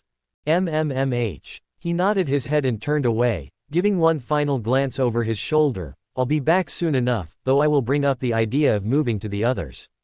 If the activity of the wyverns and dragons is going to escalate, then even the combined spellwork of myself and the others might not be able to withstand them. He paused for a moment. Speaking of which, I heard he returned last night. He did. Leto replied with a slightly annoyed tone of voice, crossing his arms over his chest and looking away in a huff. Though there was the distinct impression he was pouting behind the helmet, I would have been more than up for the task of accompanying him if he asked. He thumped a fist on his chest. I'm a Silver Knight and I missed out on all the excitement. A roll of the eyes behind his helmet. He moves faster alone. He explained, and besides, you are still needed here, was another point he made. I know, Leto sighed, but I'm more used to traveling and helping people out than sitting still and guarding. The Silver Knight grumbled before he turned back to his conversation partner. He returned with 20 people, fleeing from one of the destroyed villages east of us. How many does that make our number now? 230. 247. Leto corrected grimly. We might need to move for more reasons than the wyverns. Food provisions were meant for a group barely half this size, and even with us not partaking, the storm might well have been our best chance to escape. He realized with a sense of grim finality, without it we will likely be spotted. Even if we were to use our spellcraft to hide as many as we could, it would only afford us so much, and I am. He trailed off, looking away. Never mind that for now. Keep watch, I will see what the others have to say on the matter. Very well. Leto nodded his head, turning back and staring out across the horizon. I'll prepare myself just in case. If we have to move. I know. He nodded his head back, turning away from the Silver Knight and dropping down from the ice wall the pair stood upon. The sharpened layer of frozen water surrounded the entire camp, dozens of symbols carved into the surface that were designed to shield them from sight. It worked against the unobservant at any rate, but there was only so much they could do. Trudging through the snow, he moved further and further through the makeshift camp and nodded his head to those who greeted him as he closed in on the larger tent towards the back. Giving a slight pause as the huge cat cloaked in black clouds shifted its head to stare at him, glowing red eyes fixed themselves upon him. The two stared at one another in silence before it opened its mouth, exposing the two saber teeth, and yawning before its eyes fluttered shut and it rested its head upon its paws yet again. He exhaled. Those things were never not going to put him on edge. Reaching out, he clasped the tent and pulled the entrance flap open before stepping inside. Good morrow, Eric. The red-haired man with flat horns jutting from either side of his head grunted in his direction. The berserker sat upon a stool at the far end of the room with his arms resting on his knees. Ah, good morning, brother-in-law. The glasses-wearing man greeted, turning to face him with his welcoming smile. The man was slightly shorter than him, wearing a pitch-black combat suit with a pale violet cape cloaked over his shoulders. Spiked metal shoulder guards rested atop either side and kept the fabric on his person. White hair with a thick gray streak down the center rested atop his head. The man then frowned as he noticed the lack of reaction before he closed his eyes and sighed. I apologize once again, that was. I believe it best I stop you from correcting yourself at this point. He raised a hand, cutting the man off politely. We are, technically related, though it is only through unusual circumstances. Regardless, there is news I have to inform you all of. That got the man to pause once again, his troubled expression disappearing in favor of a more serious one. How dire? I caught sight of a flock of wyverns, some 40 strong, moving across the land. He explained, earning the full attention of the 3 people in the room. They were heading west last I checked, and it makes it the second group to head in that direction within the last few hours. Since early morning they appear to have been kicked into a frenzy. The glasses-wearing man narrowed his eyes, reaching up and cupping his chin. This behavior is certainly worrying. The summoner of the wyverns might indeed be preparing for a much greater push, especially given the interference I have been running. Your behavior has had much greater ramifications than we could possibly have accounted for.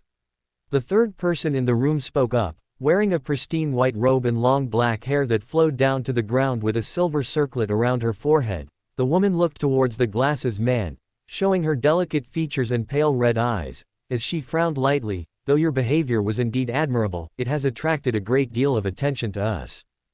Being summoned to this era and not working to protect the people would make my being here pointless. The man replied back evenly, though I admit, the wyverns did not behave in a manner I expected them to. There is much of this situation we were not prepared for, Sigurd. He replied to the Norse warrior with a shake of the head. Even Leto is concerned about such behavior. He believes it might be because the wyverns have exhausted their supply of food in the locale area that they are starting to branch out. Sigurd fell silent. That could well be it. Can they not eat fish? Eric asked, prompting both Sigurd and the other male in the room to stare at him in naked surprise at the face he was speaking fluently. Sigurd looked between Eric and the dark-haired girl, but I. Eric chuckled lightly. Gunhild and her got to talking and, well, he shrugged his shoulders, smiling lightly. Her opinion improved when she found out that Castor was married and very devoted. Sigurd smiled and nodded his head. The talk of a true love, I confess that I have one such as well. My beloved Brynhildr. He paused for a moment before humming. I wonder, is it possible that she might have been summoned as well? This is a crisis in the Norse lands, he quietly pondered to himself. The great Brynhildr? The legendary Valkyrie? Eric spoke in clear surprise before he hummed quietly. I'm not sure. He paused for a moment and winced, then looked off to the side and softened his face. I'm quite certain she won't be interested in me, my beloved. Indeed. Castor spoke in an almost reverent tone of voice. The king is the only one who might lay claim to my heart. She spoke softly before her expression steeled once again. However, there is the question to be answered. Sigurd blinked in response before making a noise of understanding. Yes. I would assume wyverns are capable of eating fish. Yes. The man nodded his head in response after a moment of silence, then turned to the other male. Gordon, what about you? I do not see why they would not be able to. Gordon replied evenly, shrugging his furred shoulders. It's meat, isn't it? He looked around the room once again, now realizing that he might actually be surrounded by what could almost be described as a group of love-struck individuals. That said, there is another matter to be brought up. Is there? Alsanna looked towards him, her almost lifeless eyes causing him to look away within his helmet. He didn't quite know what it was, but something about her just put him on edge. Whether it was the fact she could summon walls of ice, giant tigers, or those strange night familiars. It might very well have been all of them. The dragon and servant that you saw last night. Gordon nodded to Eric. Only the servant returned. Sigurd frowned. Yes, Eric brought this up to me when he saw it. He turned to the man in question and leaned forwards, resting his hands on the table of ice that Alsanna had constructed for them. You are absolutely certain of this? Eric nodded once, without doubt. Only the mounted servant rode back. They are also a woman. He added on. Gunhild could tell. I see. Sigurd hummed. That does slightly limit the amount of servants it could be, though the more pressing question would be what became of her entourage. They headed south with a not insignificant force. Gordon pointed out, placing his hands on his hips. A dragon. Even one of the lesser ones as you claim. He waved a hand to Sigurd. Is still an opponent that would give most of his trouble, combined with the servant? Then perhaps there are other servants further south. Sigurd suggested, humming to himself. It is not an unreasonable assumption to make, and there is a good chance that the Lancer was forced into retreat when faced by a superior force, or at least a force that outnumbered them. Eric frowned. Interesting though this is, for us it is a moot point. He spoke up, bringing the attention of the room back onto himself. The knowledge there might be allies elsewhere does not directly aid us for the moment until such a time that we can meet up with them, but knowing of their existence does not mean we know their location. His frown grew, and we cannot truly concern ourselves with other servants when we already have more pressing concerns. Alsanna nodded her head slowly. The husband of Gunhild speaks truly. Gordon stared at her complete refusal to use the man's name, although the berserker in question didn't seem particularly caring at the disrespect. Since you have made repeated ventures beyond this camp and brought back refugees, our supplies are in a somewhat dire situation. Sigurd made a pained face. I imagined that would be the case. He spoke slowly before he turned to Gordon. How poor is our food situation? Gordon remained silent for a moment, crossing his arms over his chest and pursing his lips behind his helmet. We can confidently withstand another day before we will be forced to start rationing. He paused for a moment before he continued on in a more troubled tone of voice. However, that was before the latest addition to our numbers. We may need to introduce rationing starting from now. The Norse king nodded his head slowly, his expression showing that he had understood the repercussions of his actions at least. We had always intended to move. He pointed out, and this way we have been able to at least save more lives than would otherwise have been lost. I am not going to argue against saving lives. Gordon evenly responded, but you cannot deny that it might well have forced us into the challenging position of having to move during the day, and with the wyverns expanding outwards, he trailed off meaningfully. Alsanna spoke up. Your effort to save lives might well lead to more perishing as a result. She paused for a moment before closing her eyes and allowing a nostalgic smile to come upon her face. Though I am not unfamiliar with the sentiment, my king was very much the same in his desire to keep his subjects safe. Gordon remained silent for a moment before he returned his attention to Sigurd. I have already informed Leto that we might well be required to make preparations to move swiftly. What do you suggest I do next? Sigurd remained silent for a moment, reaching up and cupping his chin once again while tapping his finger upon it. Prepare everyone to move as swiftly as possible. He looked to Alsanna. Can you create a blizzard to block us from sight? Alsanna raised a delicate eyebrow at him. I am capable of such feats, however the size and scale would be difficult to control. Nothing so dangerous, merely enough that it blocks us from sight and large enough not to attract attention. At least not from the average wyvern or dragon. Sigurd offered with a casual wave of the hand before he turned to Gordon. Go and inform Leto that we shall have to move. Going south appears to be the safest solution, and perhaps we shall see if there are other servants in this era who would aid us against the dragons. If not, we shall have to return here ourselves to put this crisis to rest. Gordon slowly nodded his head and loosened his arms. A daunting task to be sure. I have never fought dragons. Sigurd's expression turned strained. It is not something that someone should truly set out to do either. I cannot truly tell you of the experience, only that it is encompassing. He responded with, after a moment of thought before he smiled more reassuringly, though I have every confidence in you, brother-in-law. Gordon sighed. I realize I made it clear I would not complain, but it is still disconcerting for me to be called as such. He reached up and scratched the back of his neck, especially since I was an only child. Ah, sorry. No, I have already said you may call me that if you wish. Gordon allowed as he removed his arm from himself. And it is not that you are incorrect, never mind. I will go out and see to it that the task is done. He nodded his head to Sigurd before he turned about and made his way back out of the tent. Eric turned his head back to Sigurd. Does being the avatar of Lord Tyr truly make him your brother-in-law? Sigurd remained silent for a moment before he replied. Considering I am married to Brynhildr and she is technically a child of Odin alongside Lord Tyr, I would assume so. He responded casually. However, Lord Tyr has merely gifted Gordon with his power rather than outright possessed him, so I cannot be truly sure, though that is no reason not to be welcoming with him.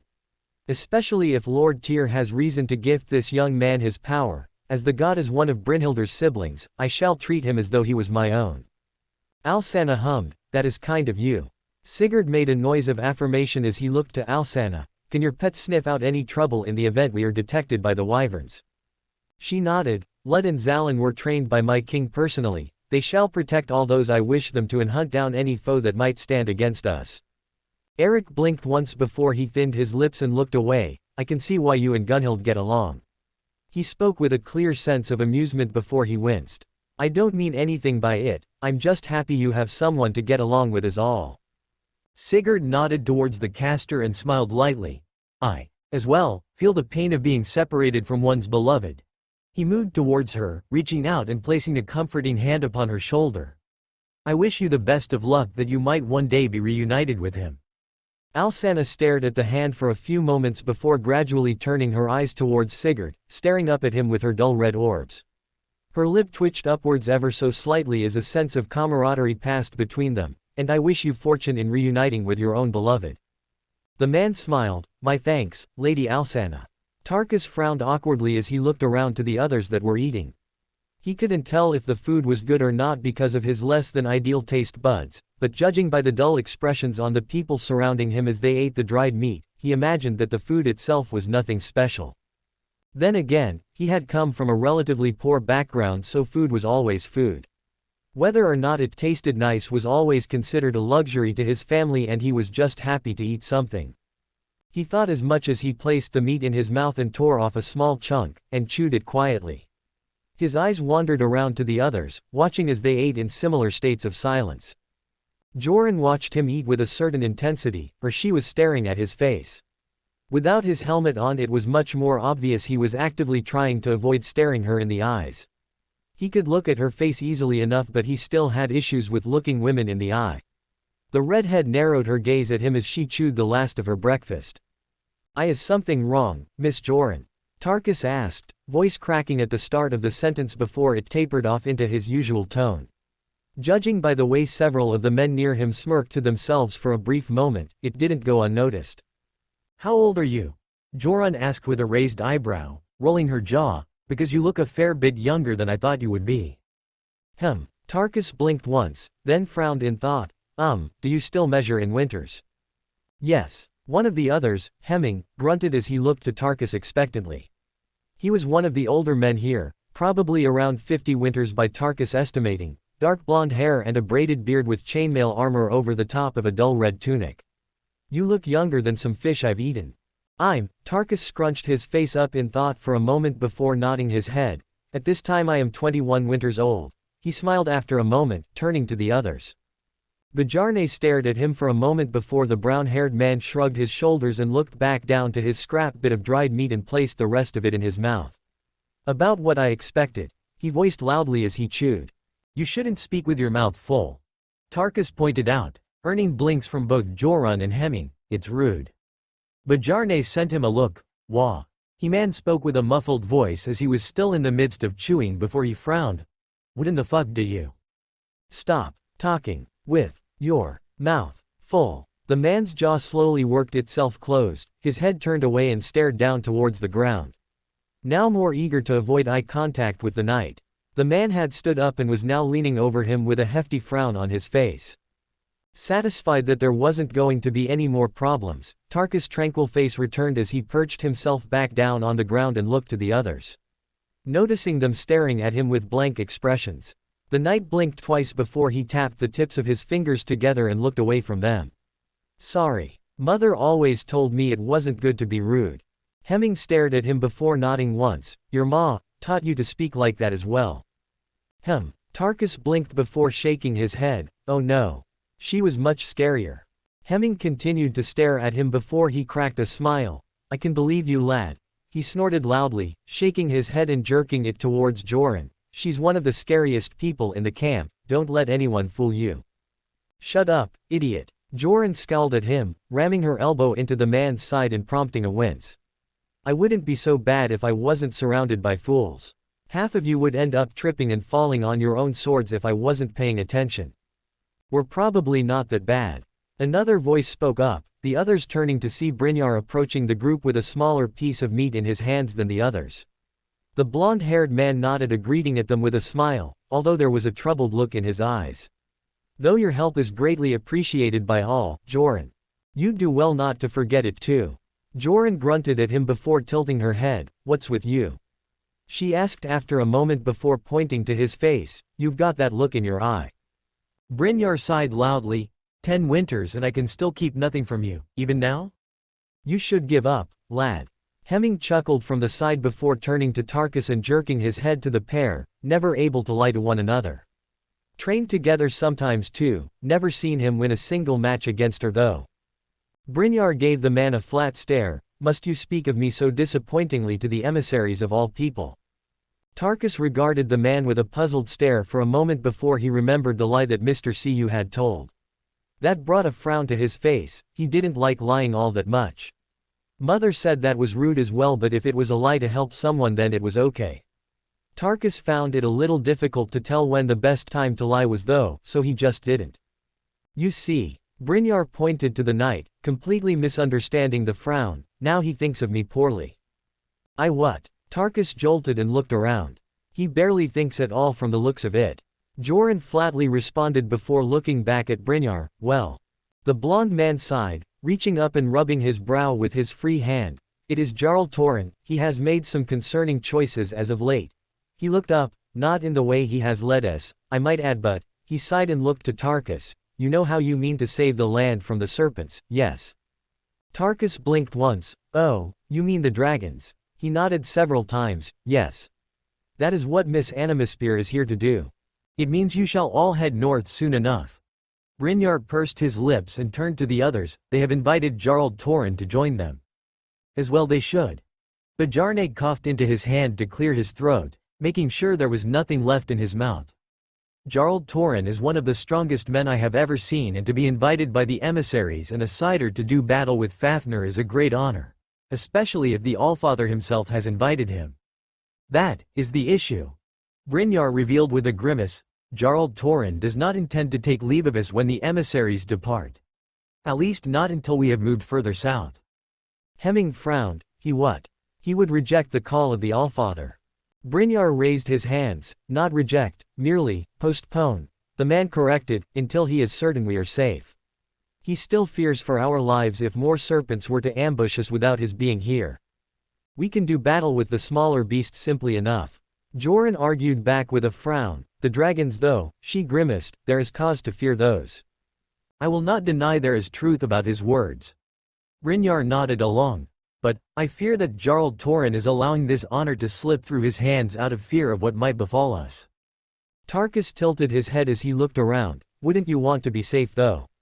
He stared at each of them in confusion. Wouldn't it be better if he was here to protect you?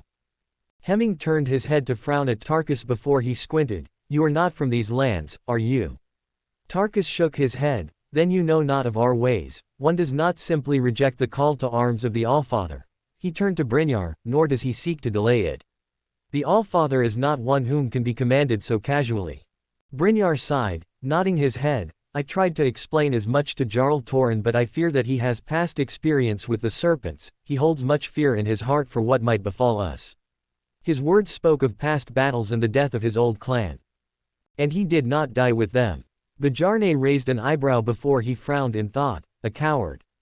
Nothing so stupid. Hemming cut him off sharply. A survivor, yes, a coward. Nothing of the sort. But that does not mean the roots of terror do not cling tightly to his heart. The man muttered and looked up.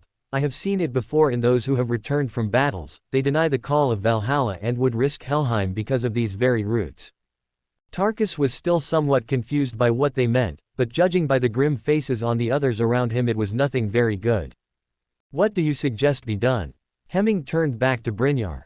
Jarl Torin said he would not leave while we still had need of him. The blond man responded with a hefty sigh as he crossed his arms. The solution is simple then, fool. Joran responded with a smirk before she turned to the others and crossed her arms over her chest. We need only convince him we can battle the serpents ourselves, at least until we are out of these lands. Bjarne scowled and looked to the side. Why do we even wish to depart these lands? He asked openly as he looked around before gesturing to Tarkus. We have emissaries of the Allfather at our side and this is the home of our ancestors.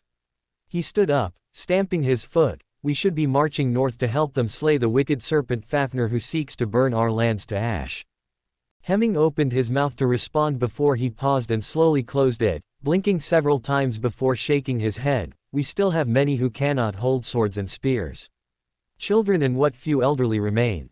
Then the elderly have a chance to enter Valhalla before age takes them. Bjarne argued back and pressed a hand against his chest. Jarl Torin has no desire to leave us. Then we should advance north with as many warriors as we can muster.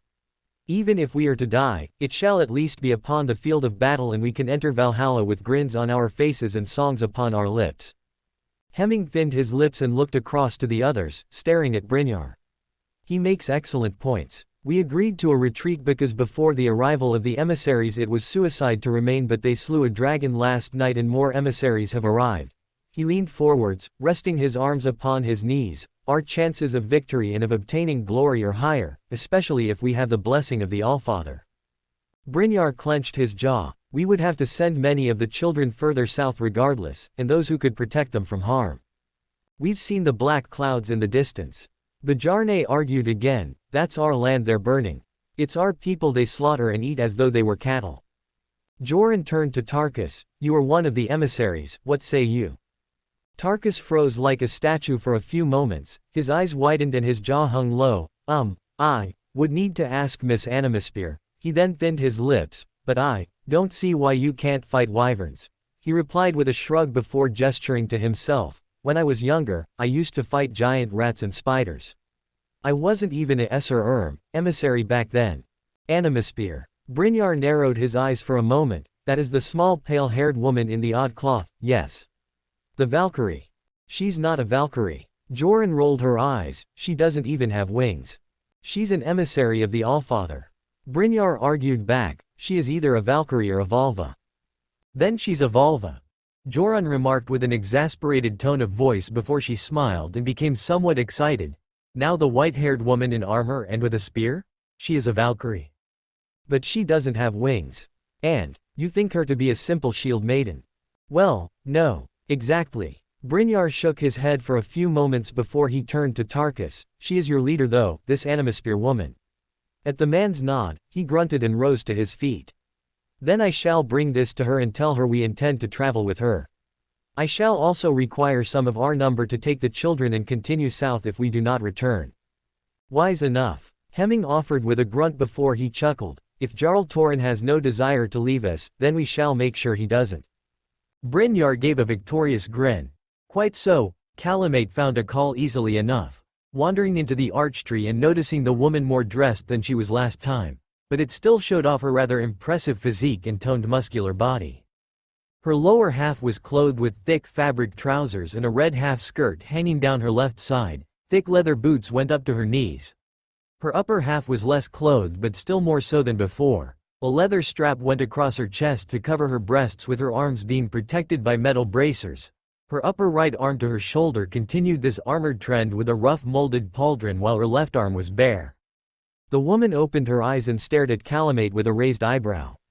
You left just as quickly as you arrived. Artoria stopped by and said you were busying yourself with houses. I was curious as to how the humans created things. Calamate replied with a grunt and a nod of his head as he looked her up and down. You are clothed as the humans are. Yes, I am. Akal replied as she looked over the mismatching bracers. I like it. I know nothing about human cloth. Calamate bluntly replied. However, I am sure you look well. Why, thank you. Akal smiled lightly. So, what is it I can help you with? There are a couple of favors I would ask of you. Calamate replied slowly as he approached. The next generation of wyverns you birth, would it be possible to give them arms like myself? That brought a slow blink from the caster. Arms, you say? Yes. Well, it would certainly be possible to do so. She replied after a moment, but I would like to ask why. Calamate's brows furrowed as best as he could manage with his head shape. I noticed when I asked them to deconstruct the house, the wyverns, my kin, they struggle with delicate tasks. He sounded unsure before he nodded his head. Yes. I feel as though they would be unable to replicate the same skills that the humans and light kin could do without the aid of hands. You would be correct enough.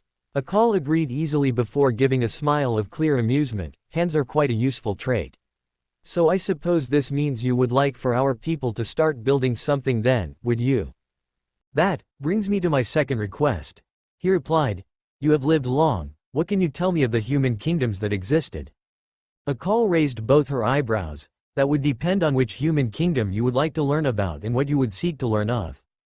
Calamate frowned. I want to learn how they lived. Each kingdom lived differently. To discuss them all would take quite a considerable length of time, and there are many that I know nothing about or only heard of in passing. I was a dragon and therefore could only learn as much as my followers would tell me. That alone is enough. You received many followers over the years, did you not?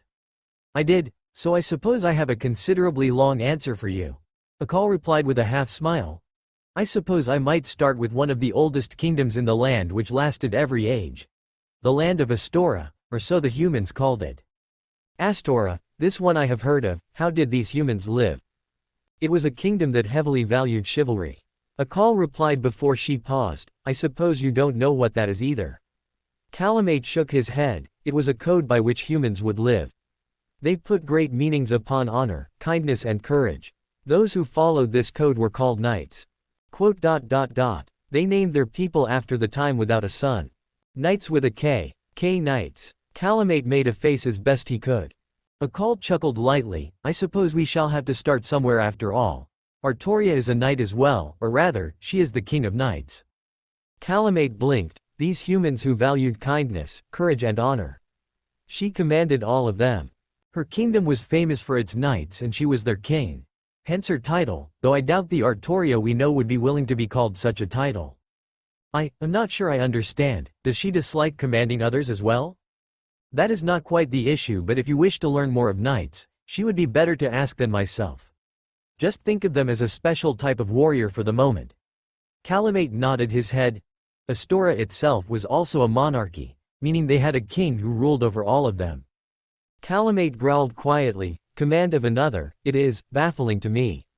I believe I might command our kin in this way. You do? Akal replied in a blunt fashion. Kingship is not an evil.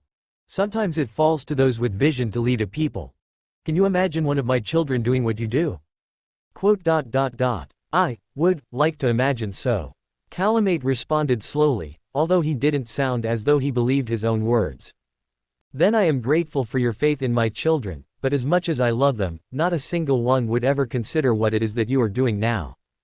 Akal replied, the idea of holding authority over someone else might seem strange to you at the moment, but sometimes it falls to those with greater wisdom to lead their people down a better path.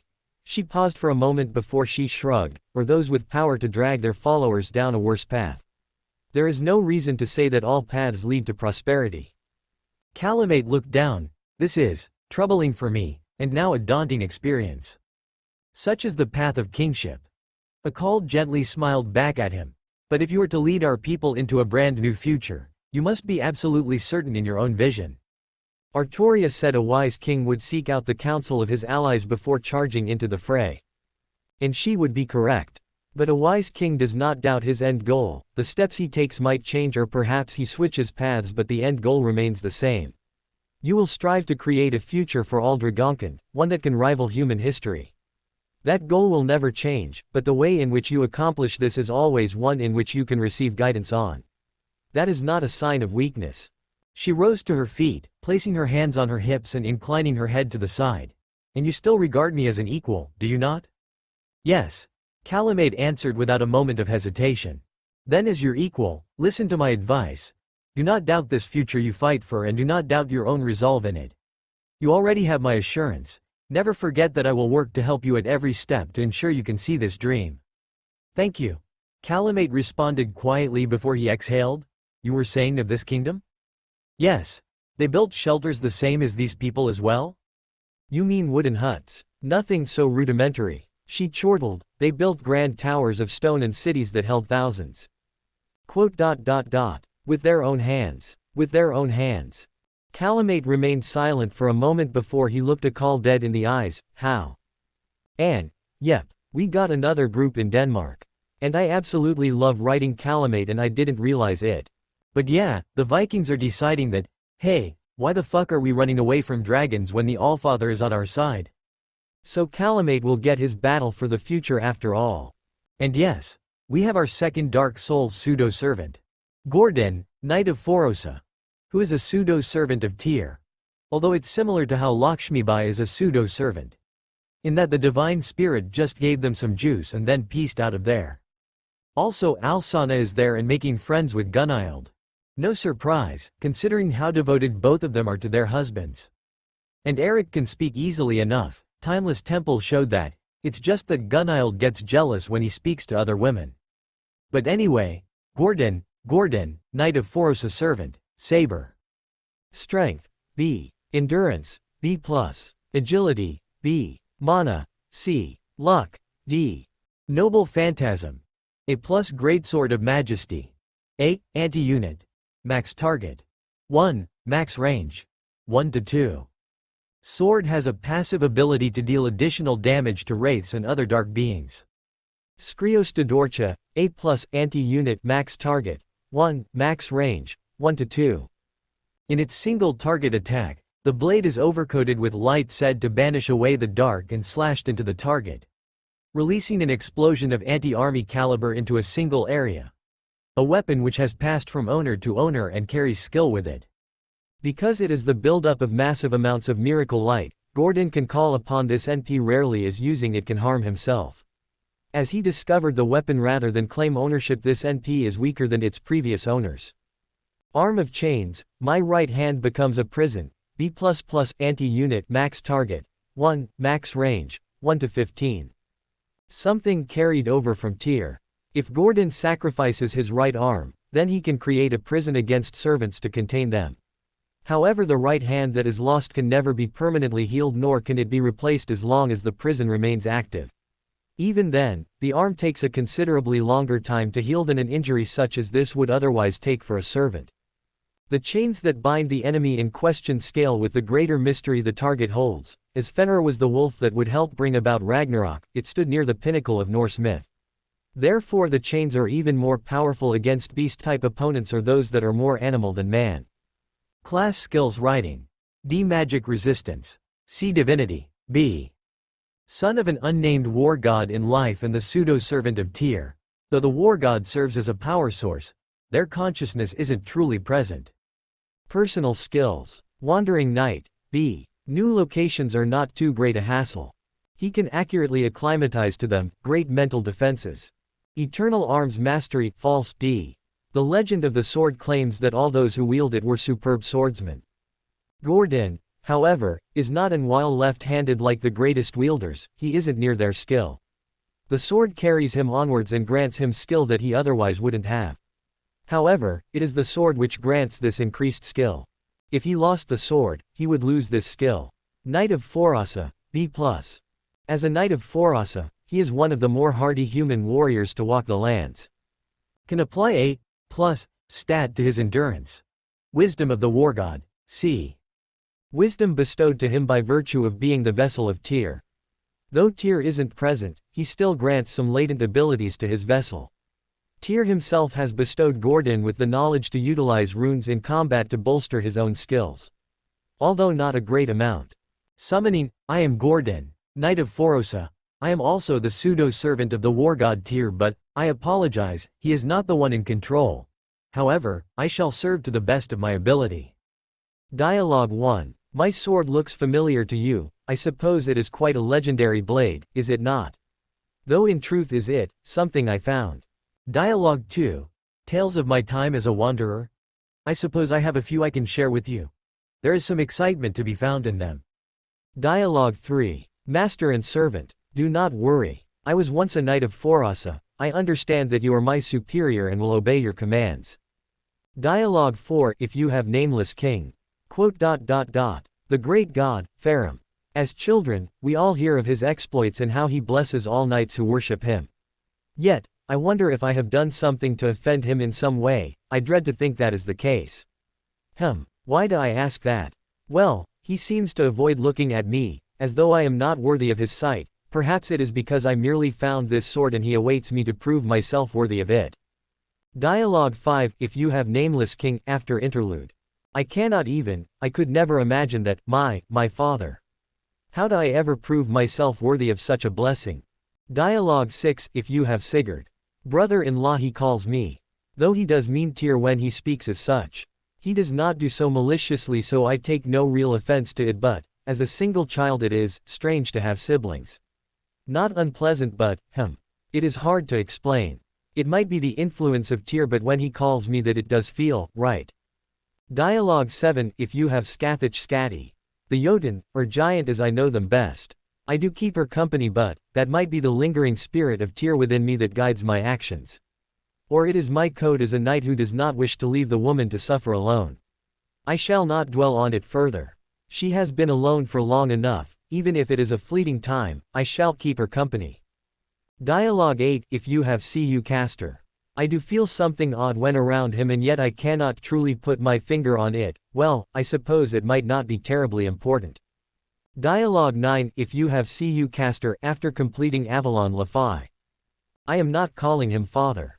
Absolutely not. I refuse wholeheartedly. I believe it best for both our sakes. Though I do feel some kinship with him that we were both bestowed the powers of gods who then departed, perhaps it is some manner of family tradition to do so. Dialogue 10. If you have Sidonai, Lady Sidonai, though it feels strange to see more than one god in a body willingly, it is not something I am familiar with hearing of. Though we share some thin connection by sharing an origin to our godly benefactors, there is no reason for us to be overly familiar with one another. I can call you Iliasviel if you would call me Gordon, if that is acceptable to you. Dialogue 11. If you have Brynhildr, sister, it is odd to feel that the term of address feels correct. Though I will not call you that if you do not, there is no concern, I see. Dialogue 12. If you have Valkyries. This is somewhat unusual for me. To be a single child all my life and then being assailed by multiple individuals who might be called family. Though, being called Lord Tyr by them is, I wish to be judged by my own deeds rather than that of another. Dialogue 13. If you have Mandricardo. Mandricardo. Yes, we do have much in common, so I elect to spend time around him. In truth, we feel comfortable with one another. Perhaps it is merely the feat of finding weapons of great renown and simply wielding them that draws us together. Dialogue 14. If you have Brynhildr Berserker. That sword you're holding looks completely absurd. What manner of fool would design such a clunky-looking blade? Why are you staring at me like that? What is with that hesitant look? Dialogue 15. If you gave Lothian. I am not surprised to see that the great General Lothian is here. I feel more greatly motivated now to represent the ideals of Forasa. I know he has high expectations for me and I intend to meet every one of them. Dialogue 16. If you have Sif or Lobo. A large wolf.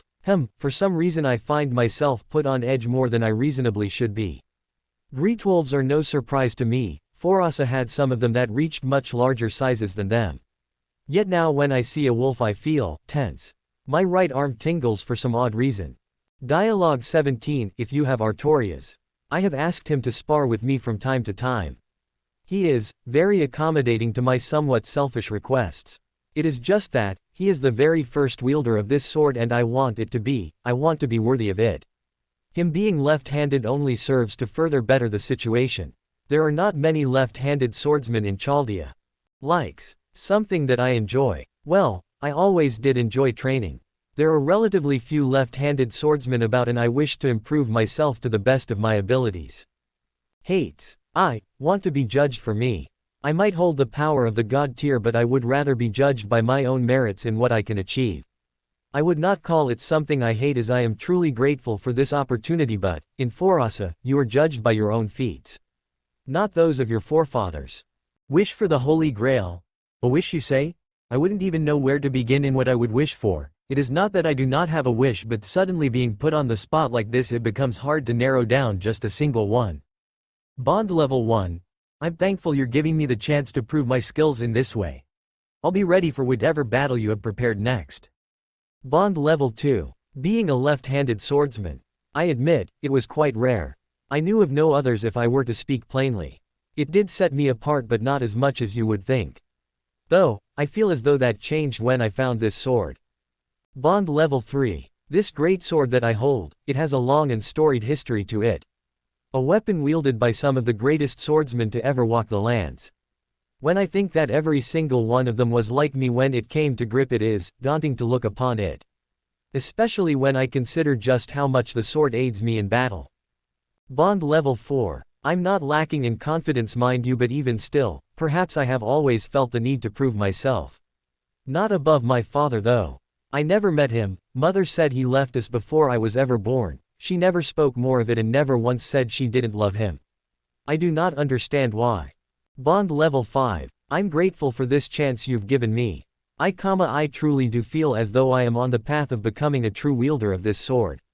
Though my life might be fleeting and whatever progress I make now might be lost, I can take solace in the fact that in this life, I came close and it was through my own power.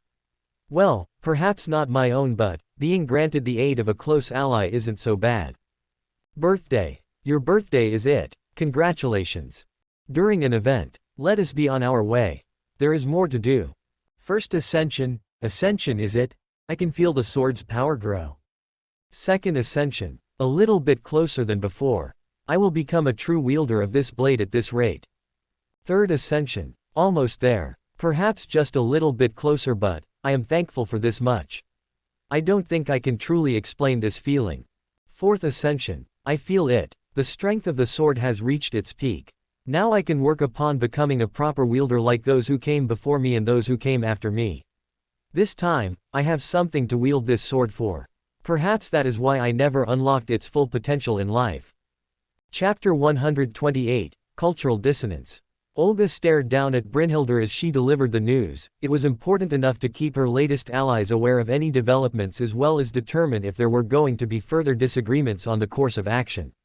As the master, her opinion naturally took priority, however, so she imagined that if there were disagreements, then the Lancer would shelve them in favor of seeing the bigger picture. Brynhildr stared back at her with a cold set of eyes for a moment before slowly nodding her head in understanding. Then Castor is to continue leading the people south to protect them while we resume a trek north. Olga nodded her head once to confirm the assessment. The report from CU Chilane indicates that the dragons and wyverns might be attempting to expand further out than they had previously. If that is indeed happening, then the singularity we reside within is put in even greater danger. She placed her hands on her hips and thinned her lips. Do you have disagreements with my course of action? The Lancer blinked slowly before tilting her head. Suppose I did, would they factor into your decision? No, Olga responded quickly and sternly. The importance of the lives of these people has not been devalued. It is merely that there are greater concerns right now. I am merely trying to determine if this will cause you to become troubled. If that is the case, then I have no complaints. Brynhildr replied in an equally toneless voice. You are my master, therefore it should be natural for me to obey your commands. She paused for a moment and looked around. Though I might be troubled by the thought of what will become of these people when we depart, I can put my feelings to rest in favor of the greater good. Excellent. Olga couldn't quite resist the smile that came upon her face as she heard the words. This was the sort of reasonable reaction she should expect from a servant, willing to put the bigger picture first, namely the survival of this era, rather than the smaller problems that lay before them. She slowly thinned her lips and looked to the side. That being said, she was still troubled by the fact she couldn't argue with Torin's position. There was little use in further dwelling upon it though, it would soon be behind them as they continued further north. What she would now need to do was think about how best they could combat the servant they faced earlier. They arrived and fought on a mount, making their class of rider all but obvious. Although it was a black horse with armor, that hardly narrowed it down. You're thinking about something again. Olga paused and looked to the left to see that Marie was gazing towards her as she approached, the rider holding a curious expression on her face. Is it the thought of leaving or something else? I'm contemplating how we might fight the rider we encountered. Olga replied after a moment of silence, reaching up and biting her thumb. We cannot count on the aid of Torin anymore after today, which means we will have to rely on what we have. However, we know little of the capabilities of the servant as they didn't use their noble phantasm. Nero nodded her head to the right, placing her right hand on her chin and stroking it while squinting her eyes in thought. However, only 2 of our number fought the servant in question and only 1 of them is currently present. She meaningfully turned her head towards the caster of the group and tilted her head. Well, Druid of Light. Cu blinked once at her at the nickname before he made a noise of approval and nodded his head. I like that, but yeah, rider. He thinned his lips and furrowed his brows. Yeah. Nothing great. Magic resistance is a given, but I don't think it's a rank. He added on with a half smile. So that's good news. I'd hazard a guess and say around B? Around? Olga gave him a disappointed look, prompting a snort from the caster. Well, I wasn't gonna hang about and try different tiers of runecraft to see whichever was able to stick. He replied with a barely mirthful tone of voice before his voice turned serious again. But when I did the whole lightning show, the bastard used his own mana to combat it. That prompted a look of surprise from Brynhildr. They could perform such a feat. Why do you think I got the fuck out of there as soon as I could? Cu replied with a raised eyebrow before looking back to the director. Either his own mana or the mana of that spear he was wielding, doesn't matter too much. It was strong enough to blast away primordial runes, so, he shrugged, that's gonna be a problem. Olga bit deeply into her lower lip as she removed her thumb. Her eyes flickered away for a moment before she raised up her arm and activated her communicator, Romani. Did you have an accurate reading of the servant in question? Romani's face popped up, looking somewhat grim. We do. As for results, his grim expression somehow managed to get worse. We worked through the night analyzing it as best we could, between that and trying to get communication with Fujimura-kun. They still have yet to contact us. Olga voiced in clear surprise before her expression turned more concerned. This is troubling. Master Fujimura is a novice, but he would not be as careless to avoid contact. Meaning something is preventing their attempts to reach us even on their side of the singularity. Romani nodded his head. Leo suspected as much as well, so she's been working hard to try and get something she can send down to have a look about clearing it up. He paused for a moment before he wet his lip. Problem is that she took one look at the interference and just frowned. He shrugged, prompting Olga to raise an eyebrow. Marie blinked. Do others not frown when they counter something troubling? Not Da Vinci. Romani shook his head with a faint smile. She just looks at it and goes, yay, challenge, or something along those lines. Not here though, it's more of a mystery. He leaned back into his chair and ran a hand through his hair. By all accounts we should be able to make contact with them, but we just can't. Olga remained silent for a moment, clenching her jaw before she spoke again. What of the readings from their uniforms? Are you still receiving regular reports? Telemetry from the suits is optimal. Romani replied with a shrug of the shoulders and an exasperated face as he rubbed his eyes. That's why we're sort of stumped. There's nothing wrong with the vitals of anyone who went down there, and from what we're seeing they haven't run into any problems. Magical energy consumption remains consistent with 1 or 2 dips in line with a brief skirmish like with previous singularities, but nothing out of the ordinary. Except for the fact we cannot contact them. Olga bluntly pointed out with a frown on her face, although for once it wasn't directly aimed at the doctor. She couldn't argue that he wasn't trying, considering that those black bags under his eyes were hardly concealed. Except for that, yeah, Romani muttered as he lowered his arms back onto the desk before him with a gentle thud. Leo is still working on it, so we'll probably end up with a solution soon enough. For the time being though, most of your technical stuff is probably going to be covered by Pharaohs. Morning, travelers. As if on cue, a second screen popped up with the casual smile of the brunette caster greeting them with a wave of the hand. I'm covering the magical aspect for Leonardo. In case you need anything built and sent down to you, or if you need anything looked at. She paused for a moment before nodding her head. Nero, Marie. Enjoying the cold. It has its perks. Marie replied with a perfectly innocent smile. All the while Nero regarded her with a flat look before the Emperor sighed and turned to the inventor. The situation could be better, and I have not had enough opportunities to regale crowds with my beauty. Nero paused for a moment before she thinned her lips. Though the view is rather interesting, if only it wasn't offset by all the wyverns. Wyverns, Pharaohs nodded her head slowly and frowned. So that's what you're dealing with. Olga blinked at her once before she squinted in slight disapproval. You did not think to ask for a report on the situation before you agreed to cover for Da Vinci. Pharaohs shrugged. I just agreed and didn't think much of it. She replied easily before smiling. But if it's wyverns you're worried about, I do know a thing or two about them. Traveling the countryside meant I had more than my fair share of encounters with the drakes. That was actually better news than Olga was expecting. So you have experience. I'm not a dragon slayer if that's what you're going to ask me. Pharaohs waved her hand to dismiss the idea, but making up a few traps or other creations to deal with wyverns isn't beyond my realm of expertise. Though it depends how big they are. Some of the wyverns I saw got quite large. Look at the reports for France and the ocean. Olga responded after a moment of silence. That will give you some indication of what we are dealing with. Once you are intimately familiar with them, return to us and give your assessment on the situation. All right. Pharaohs agreed with a nod of the head as her screen died away, leaving behind Romani once again. You were saying about the servant. Yes. Romani nodded once. Magical energy readings were high, easily on par with the dragon that similarly attacked you as well. Whether or not that was their peak is difficult to say. That was only as much as the servant actually employed against you. He paused for a moment before he pressed several buttons. A graph briefly appeared next to his face showcasing a line. At the point in time where Cu Chalain used his lighting attack, you can see here, the graph suddenly spiked, moving slightly above the magical energy readings of the dragon before they dipped suddenly, that the servant tapped into a vast amount of magical energy. It was purely their own as well, no sign that they were the holder of the Grail. Monstrous magical energy, huh? Cu remarked as he leaned closer and examined the chart, and they just threw it around without a care in the world during the fight with the big guy. They were skilled too, more so than him.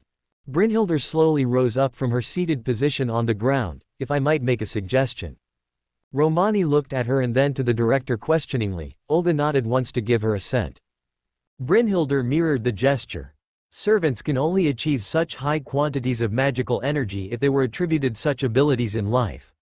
Usually as a result of having divinity to improve their body's capacity for handling it or, as my beloved did, through consuming the heart of a dragon. Nero grimaced. You mean to suggest this writer? Lancer. Romani offered, drawing odd looks from those present. Sorry, the spirit origin reading of the servant had them registered as a Lancer class. Did they not ride into battle on horseback? Marie asked, raising her hand and innocently tilting her head. Wouldn't that make them a rider? Romani shrugged. You'd like to think so, but apparently they are a Lancer. Meaning either our instruments are mistaken or this is a servant that just so happens to have a horse summoned with them as well. He paused for a moment, or they have a high riding skill and just borrowed a horse from someone, or it's a familiar and could be summoned regardless of class. You refer to it being an integral part of their legend. Something like that. Romani offered with a strained look as he snapped his fingers several times to try and think of an example, like, Alexander the Great and Bucephalus. Everyone knows about the horse. Nero nodded her head, or uncle in Incantius. He did like that horse very much. She paused for a moment before furrowing her brows and giving a low hum. I wonder if his berserker self can summon the horse as well.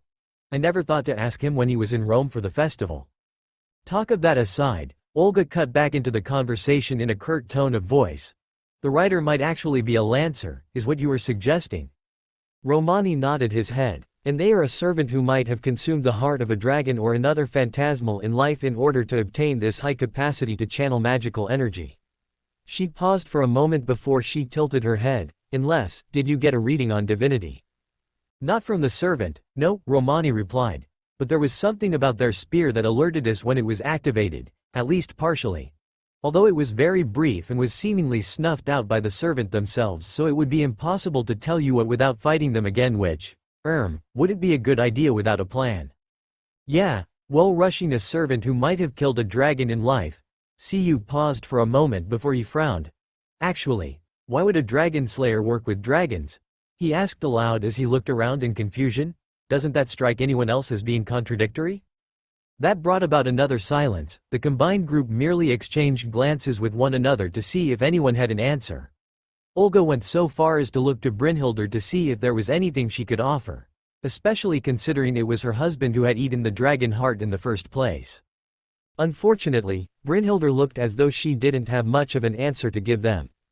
Olga shook her head and focused upon Romani once again. Talk of their origin aside for a moment, the servant generated an exceedingly high level of magical energy. Which means that they would be detected long before we caught sight of them. The doctor nodded at the assessment. That much is confirmed. We detected the servant at the exact same time we detected the dragon and wyverns. They arrived just behind them as well, either by choice or just because dragons are fast. He shrugged. I can't tell you which, but the good news is that at the very least they won't be able to sneak up on you. Does us a fat lot of good if we can't do shit to them. Cu grunted quietly before he sighed. Knowing my luck, they probably don't have some conceptual weakness we can use against them either. He grumbled in annoyance before shaking his head. Well, we're gonna need an actual dragon slayer anyway. He slowly turned his head towards Olga and stared at her in silence. The director noticed the gaze after a few moments and fidgeted slightly before crossing her arms and narrowing her eyes. What? Why are you looking at me like that? Right, we're gonna need to do something about your berserker, Cu remarked, pointing over her shoulder towards the direction of the servant in question. Olga looked around and noticed that Stahl was simply standing a few meters from them, completely unmoving and awaiting some sort of direction from its master. Olga turned back around. What do you mean? He's a golem and you're his wielder or whatever. Cu carried on, waving his hand and looking to the others for support while nodding his head. We all get that, right? Marie blinked several times as she tried to wrap her head around it before she thinned her lips. I would. Suppose that makes sense? She winced. Sorry, I'm not very good at understanding magecraft, so I don't think I'll be able to follow what's being said. Nero agreed with her French counterpart with a slightly puzzled noise. I, as well, confess that I am confused in these matters. Explain it to us more simply. I think I get it, Romani offered with a thoughtful voice. The director's berserker is a servant that operates along the same principles as a golem, so it does whatever she tells it to do. Yeah. Cu jerked his head to the man while facing the white-haired woman again. And you know that as well, don't you, lass? Olga remained silent for a few moments before she nodded her head once. It was a small movement but still noticeable enough to prompt the caster to continue. And your servant is only gonna be as good as you get him to be. Cu carried on. Now, you've got no real combat experience, have you? He raised his hand before she could reply. But that I mean you've never actually gotten into a proper down-in-the-mud brawl. He paused for a moment. Granted, none of these guys probably have except her. He pointed at Brynhildr. But she's a Valkyrie, so that's a given. Point is, none of them had got command of a big metal suit of armor with a giant axe. He paused for a moment. I could summon a couple of golems made of rock or wood, but I'd never expect them to kill servants in the way yours can. Olga rolled her jaw before she grunted. You are going to make a point. Cu stared blankly at her for a moment before he spoke again. Point is, we're gonna need to put you through some paces. At least enough to make sure your servant can actually fight beyond swinging an axe around like a berserker. He paused for a moment before grinning at her. Good news is that your berserker can actually get more skilled, mainly because he'll be getting all this experience from you. The director remained silent for a moment before her eyes went wide and she pointed at herself. You want to teach me how to fight so I can command berserker? Yeah, Cu affirmed instantly with a casual smile on his face. Initial plan was to just swing a couple stuff at the big guy, but that doesn't really pack the same sort of feel as actually getting stuck in. He paused for a moment, tapping away at his chin. Let's see, it's like learning how to fight by watching someone else do it. You can copy their moves but you don't know why they're doing it. But that's, Olga thinned her lips and looked behind her to the berserker in question before she turned back around to face the caster. That doesn't make, he needs to fight dragons. Madam Animosphere. Marie gently called out to her with an understanding face. That might well be true as well. Even if your servant did know some combat tactics, I do not think there would be enough time to go up against an experienced knight class such as the lancer we encountered. She paused for a moment before she gave an encouraging smile. But against something like a dragon that does not possess the same capabilities, I'm certain it would be a considerable boon. That gave the director pause for a moment. The woman looked away. That argument held some merit to it. The way in which the dragon just kept punting her own berserker into the snow for much of the fight was still an image that haunted her mind. She wasn't a stranger to putting in effort either. Nothing ever came from simple existing. She learned that the hard way. The woman looked back to the French queen, who was still giving her that same encouraging look, and then towards Cu in front of her, who was staring at her impassively. Fine. Olga grunted quietly before raising her voice. Yes. Your suggestion has merit. I can pass along what knowledge you give me onto berserker and make them a more useful asset in battle. Yeah. Cu nodded, although his expression was somewhat strange as he looked at her and then to the berserker behind her. First thing is first. We're gonna need to make a copy of his axe and shield for you. I mean, learning how to fight with a sword or spear isn't gonna do you much good, is it? Cu pointed out with an amused look as he waved to the servant. He doesn't have either of those. So, a rough copy of his equipment and some exercise so you can actually wield them are in order. He clapped his hands together. From now on you're gonna be kicking some ass. Wait, I didn't agree to. If it's training you need, then I think I can convince Leonidas to come down and help you. Romani, helpfully, offered from his own little spot. He was trying to get you into joining the morning exercise. So I'm sure he'd be open to helping out. Romani paused for a moment, though he'd probably need to wear something warm. A Spartan king? Cu snorted aloud and looked to Olga with a look somewhere between pitying and amused. Had to hand it to you, lass. When you train, you certainly don't cut corners. Olga was caught between glaring at Romani or thinking of something to say to the caster. Whatever she was going to say would have to wait though, considering the way in which the group adjusted themselves and glanced at something over her shoulder.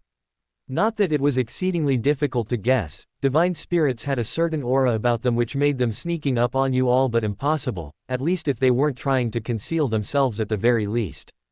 I see your group is all but assembled. Torin's voice sounded out from behind them. Even before Olga turned to face him, she noted that he sounded much more tired than he had done when they last spoke. It was odd, considering it hadn't even been an hour since that time. As she turned around, she noted that he wasn't wearing a helmet with his silver hair flowing freely from his slightly aged face. His eyes were fixed upon her but lacked the same sort of focus that he previously had.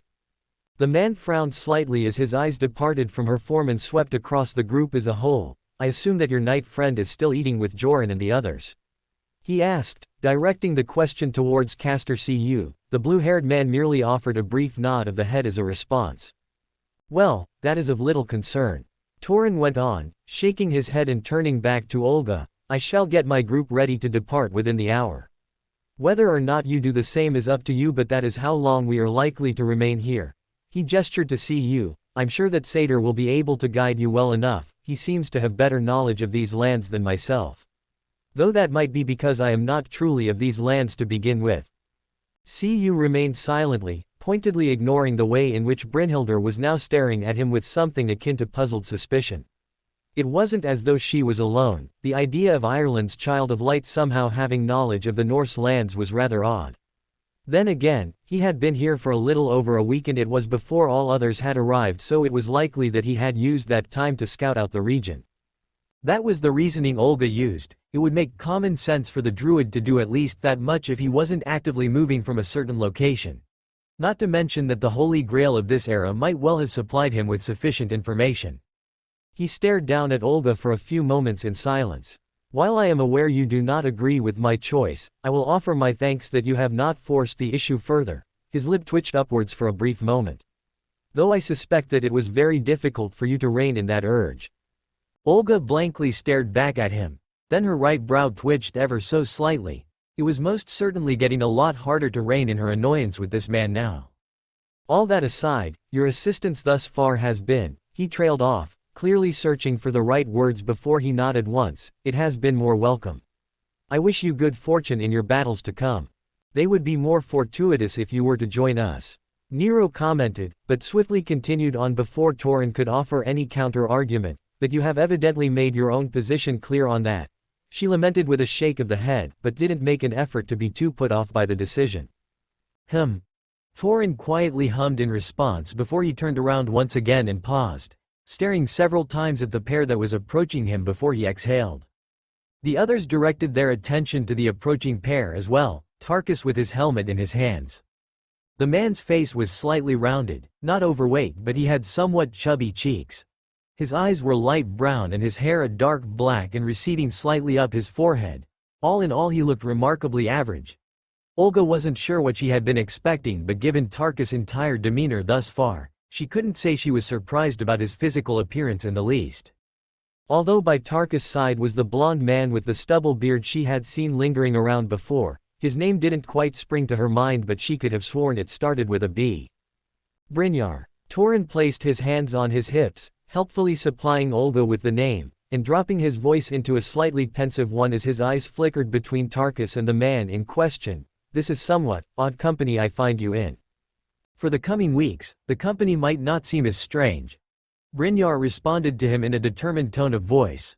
Torin stared at him and then noticed the look on Tarkus' face. One of utter peace of mind, perhaps even a little confident. Especially considering what I have to say. We have been over this, Brynjar. Torin dropped his voice lower. I shan't leave until. We know that, Jarl Torin. Brynjar cut him off before he could finish his sentence. Which is why I have been in talks with some of the others and we have all come to a decision. He closed his eyes and took in a deep breath. Then paused when he felt something on his shoulder, looking to his right and seeing Tarkus patting him in an encouraging manner while giving him a nod of the head.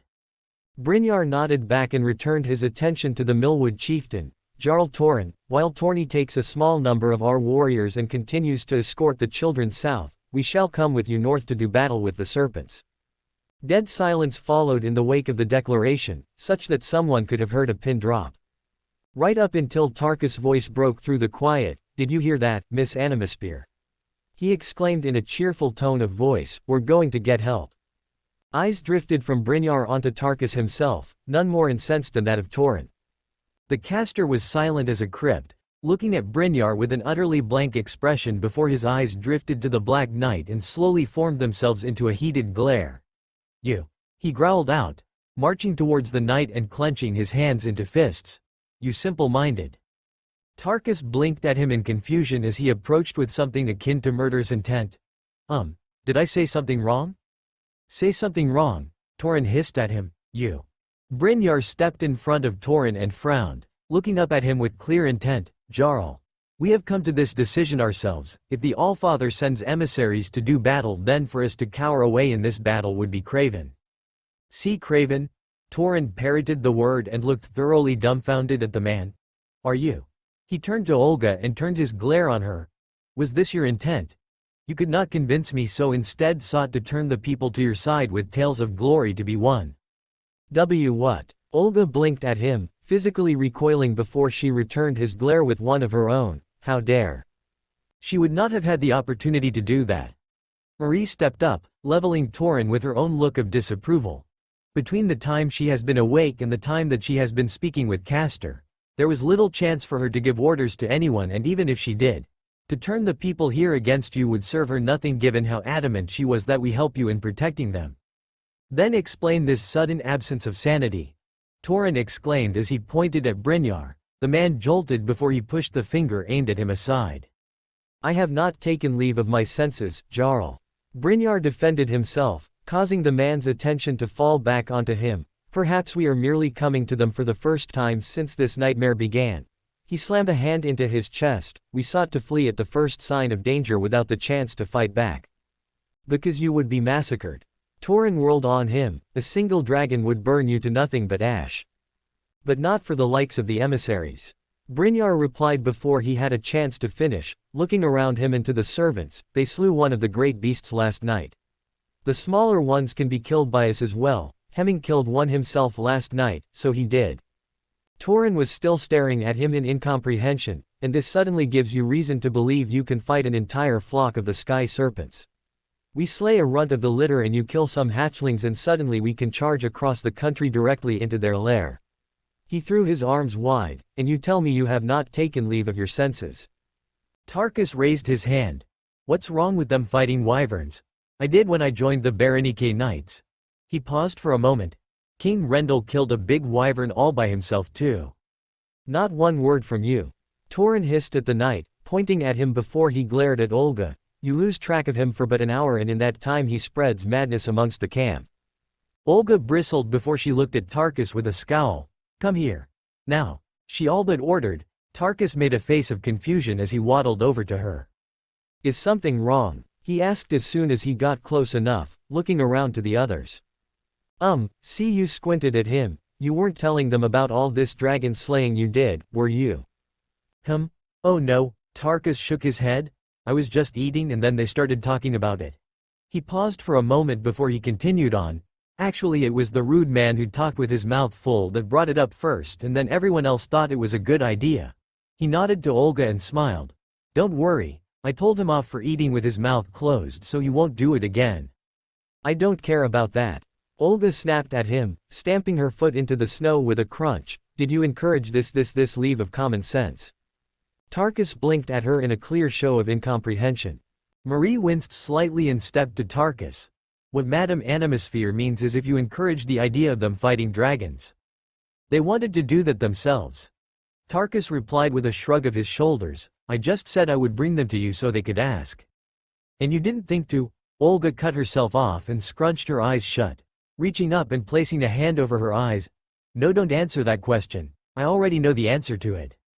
Wow. You know the answer to a question you haven't asked yet?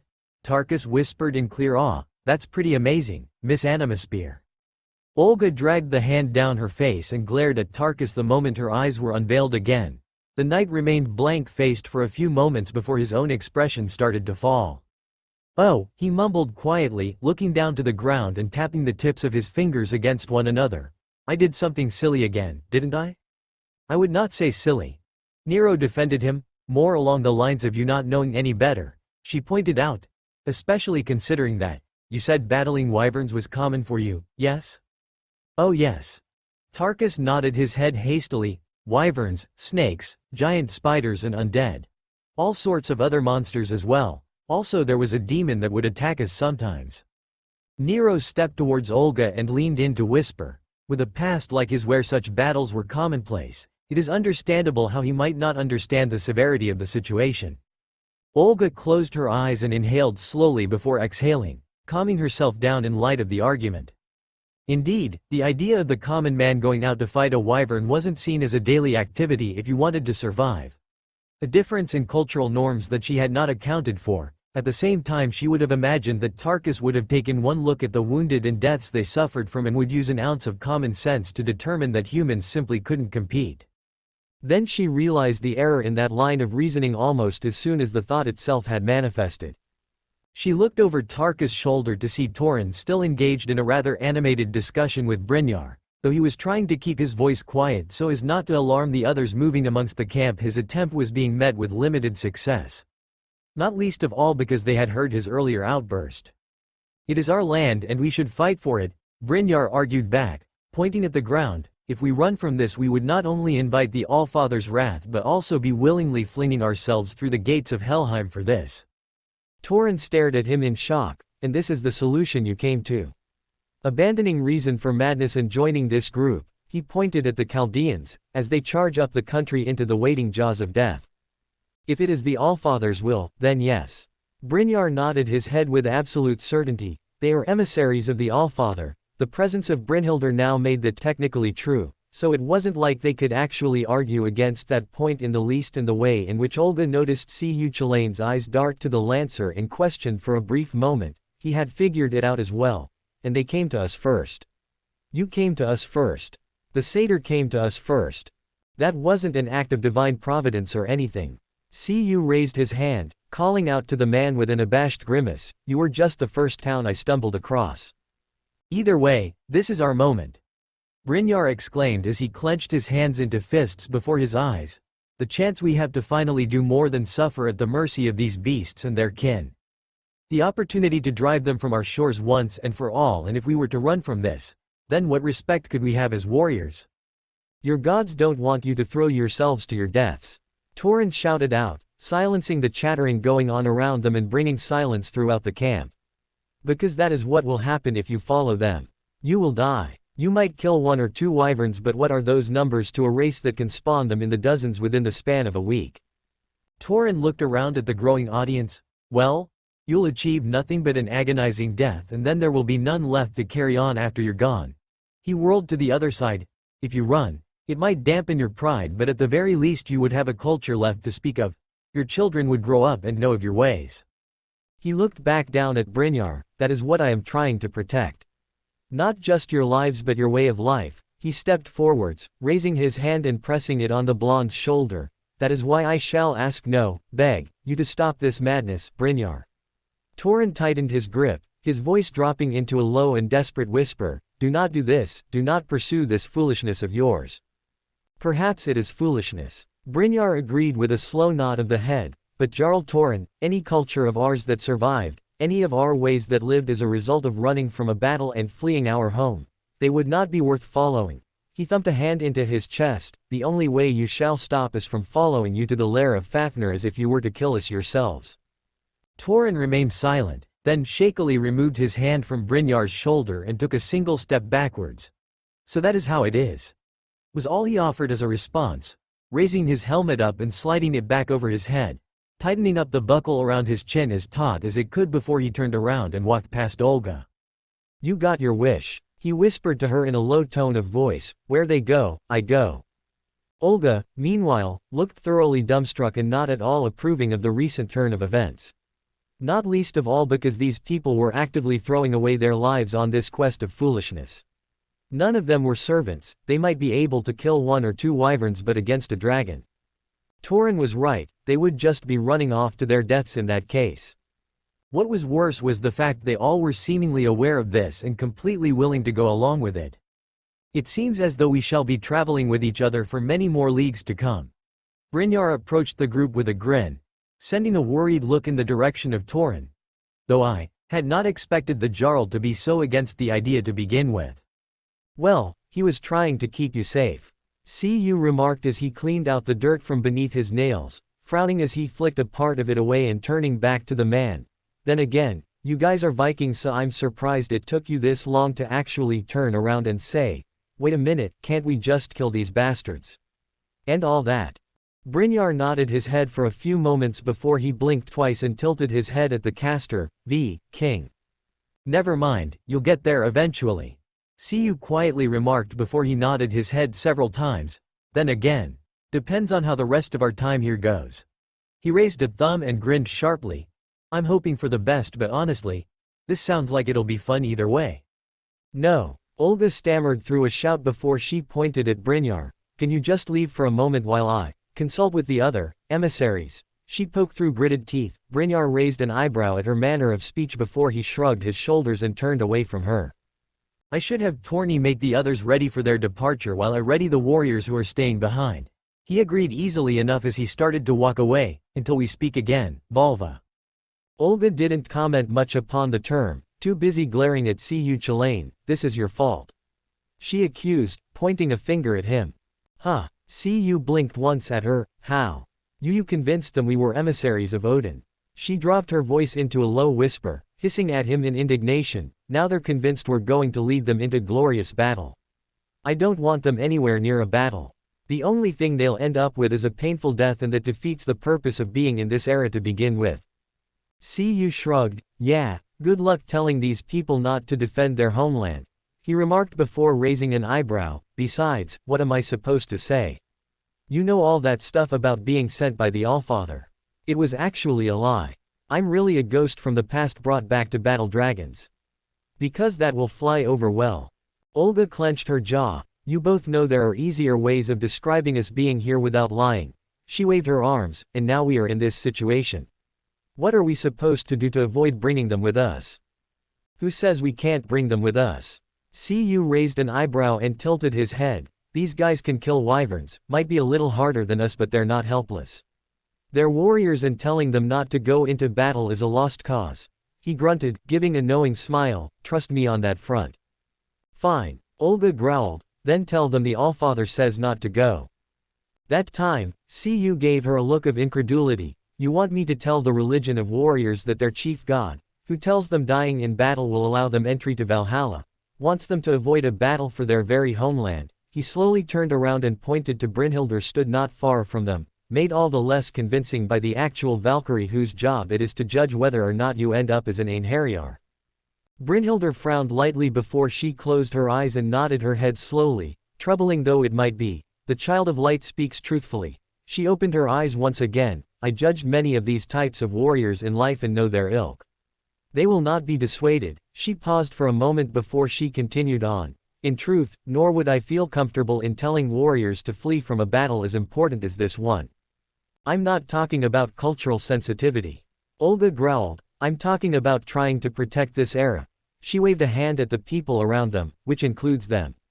I was hesitant enough to allow them to go by themselves, and it's only because of the greater threat that even meant I would part with them. Now you expect me to drag them along into a battle with wyverns and dragons. Romani's face popped up once again, the man looking somewhat grim. Director, I'm not sure there is much of a choice here, he replied slowly, causing her attention to fall upon him. It's not like I'm happy about it either, because against a dragon they won't stand a chance, and I don't think anyone is going to make arguments against that. You cannot force them not to fight for their homeland, Marie stated as she brought Olga's attention back upon herself. It might not be an appealing prospect, but it is one that cannot be avoided. In much the same way the Romans stood no chance against the creatures brought forth in the second singularity. Olga rolled her jaw and looked away for a moment. That was true enough, and she couldn't even make a case about that, at least on the principle of the matter. There was something else though. That was with an army of thousands. She stressed the word. We have barely 100 and by the end of this we will have fewer, perhaps 70? She thinned her lips. Not to mention we would be slowed down considerably if they travel with us. Chances are they're gonna march north anyway. CU sighed. That's the truth of it.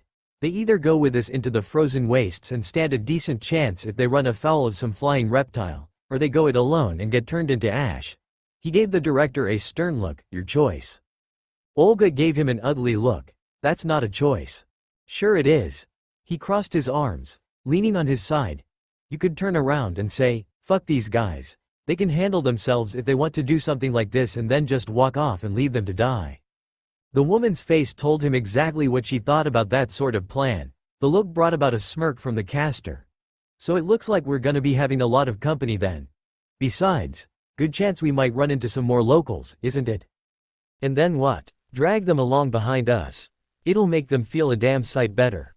CU bluntly responded, if they're running south from the army of flesh-eating wyverns at the very least. He gestured around them, might not be an army but we'd make for an intimidating enough group. That doesn't answer my question in the least. It is better they're under our supervision than blindly wandering the frozen lands without us to help them. Nero argued, placing her hands on her hips and nodding her head. Whatever else. Torin was correct. They will last longer with us than apart from us, and if they do not wish to join, we can at least point them in the path of safety, can we not? Olga remained silent for a moment before she slowly nodded her head in response. She closed her eyes and exhaled after a few moments, however her tone of voice made it perfectly apparent that she was hardly pleased with the arrangement and was only conceding to it because there was little other choice. That appeared to be a running theme of this singularity thus far, and she was far from being pleased with the outcome. She supposed that, once again, she and Torin could understand the other's positions. While Olga was debating that, Tarkus made his way around the group and towards Brynhildr. The woman tensed as she noticed his approach and locked eyes with him. Then found herself blinking in confusion due to the simple fact that the knight was approaching her with his eyes closed. Hello, Mrs. Brynhildr. Tarkus greeted as he approached, raising his hand for a handshake. Brynhildr stared down at the limb, which wasn't even facing her direction, and then looked back up towards the knight, who still had his eyes closed. Hello. She responded back in a fairly toneless voice in an effort to mask both her confusion and her discomfort at how he was acting. Friendly and courteous, the odd habit of closing his eyes notwithstanding. You should not show me kindness. That's rude though. Tarkus responded back easily, his lips pulling themselves into a small frown. Mr. Cu and Mr. Torin said the same thing, but I still think that sounds rude, so he trailed off, making his intentions clear enough that he wasn't going to back down on this. It is for your own safety.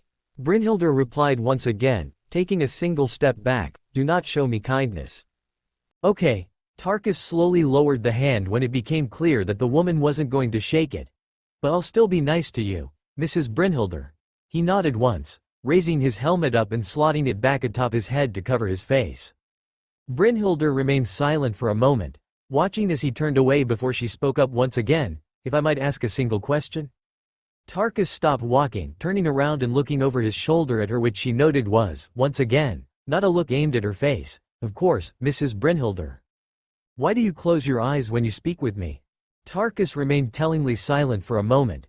Then Brynhildr noticed the way in which both Nero and Marie's faces, both of whom had clearly heard the conversation, suddenly turned incredibly mirthful. Tarkus tapped the tips of his fingers together once again, suddenly looking down towards his metal boots. It's, I struggled too, he muttered quietly, looking away from her general direction this time. It's hard for me to look at, pretty women. Brynhildr blinked a single time, then found her attention directed to both Marie and Nero, whom both looked very close to bursting into laughter as they bore witness to her near dumbfounded expression.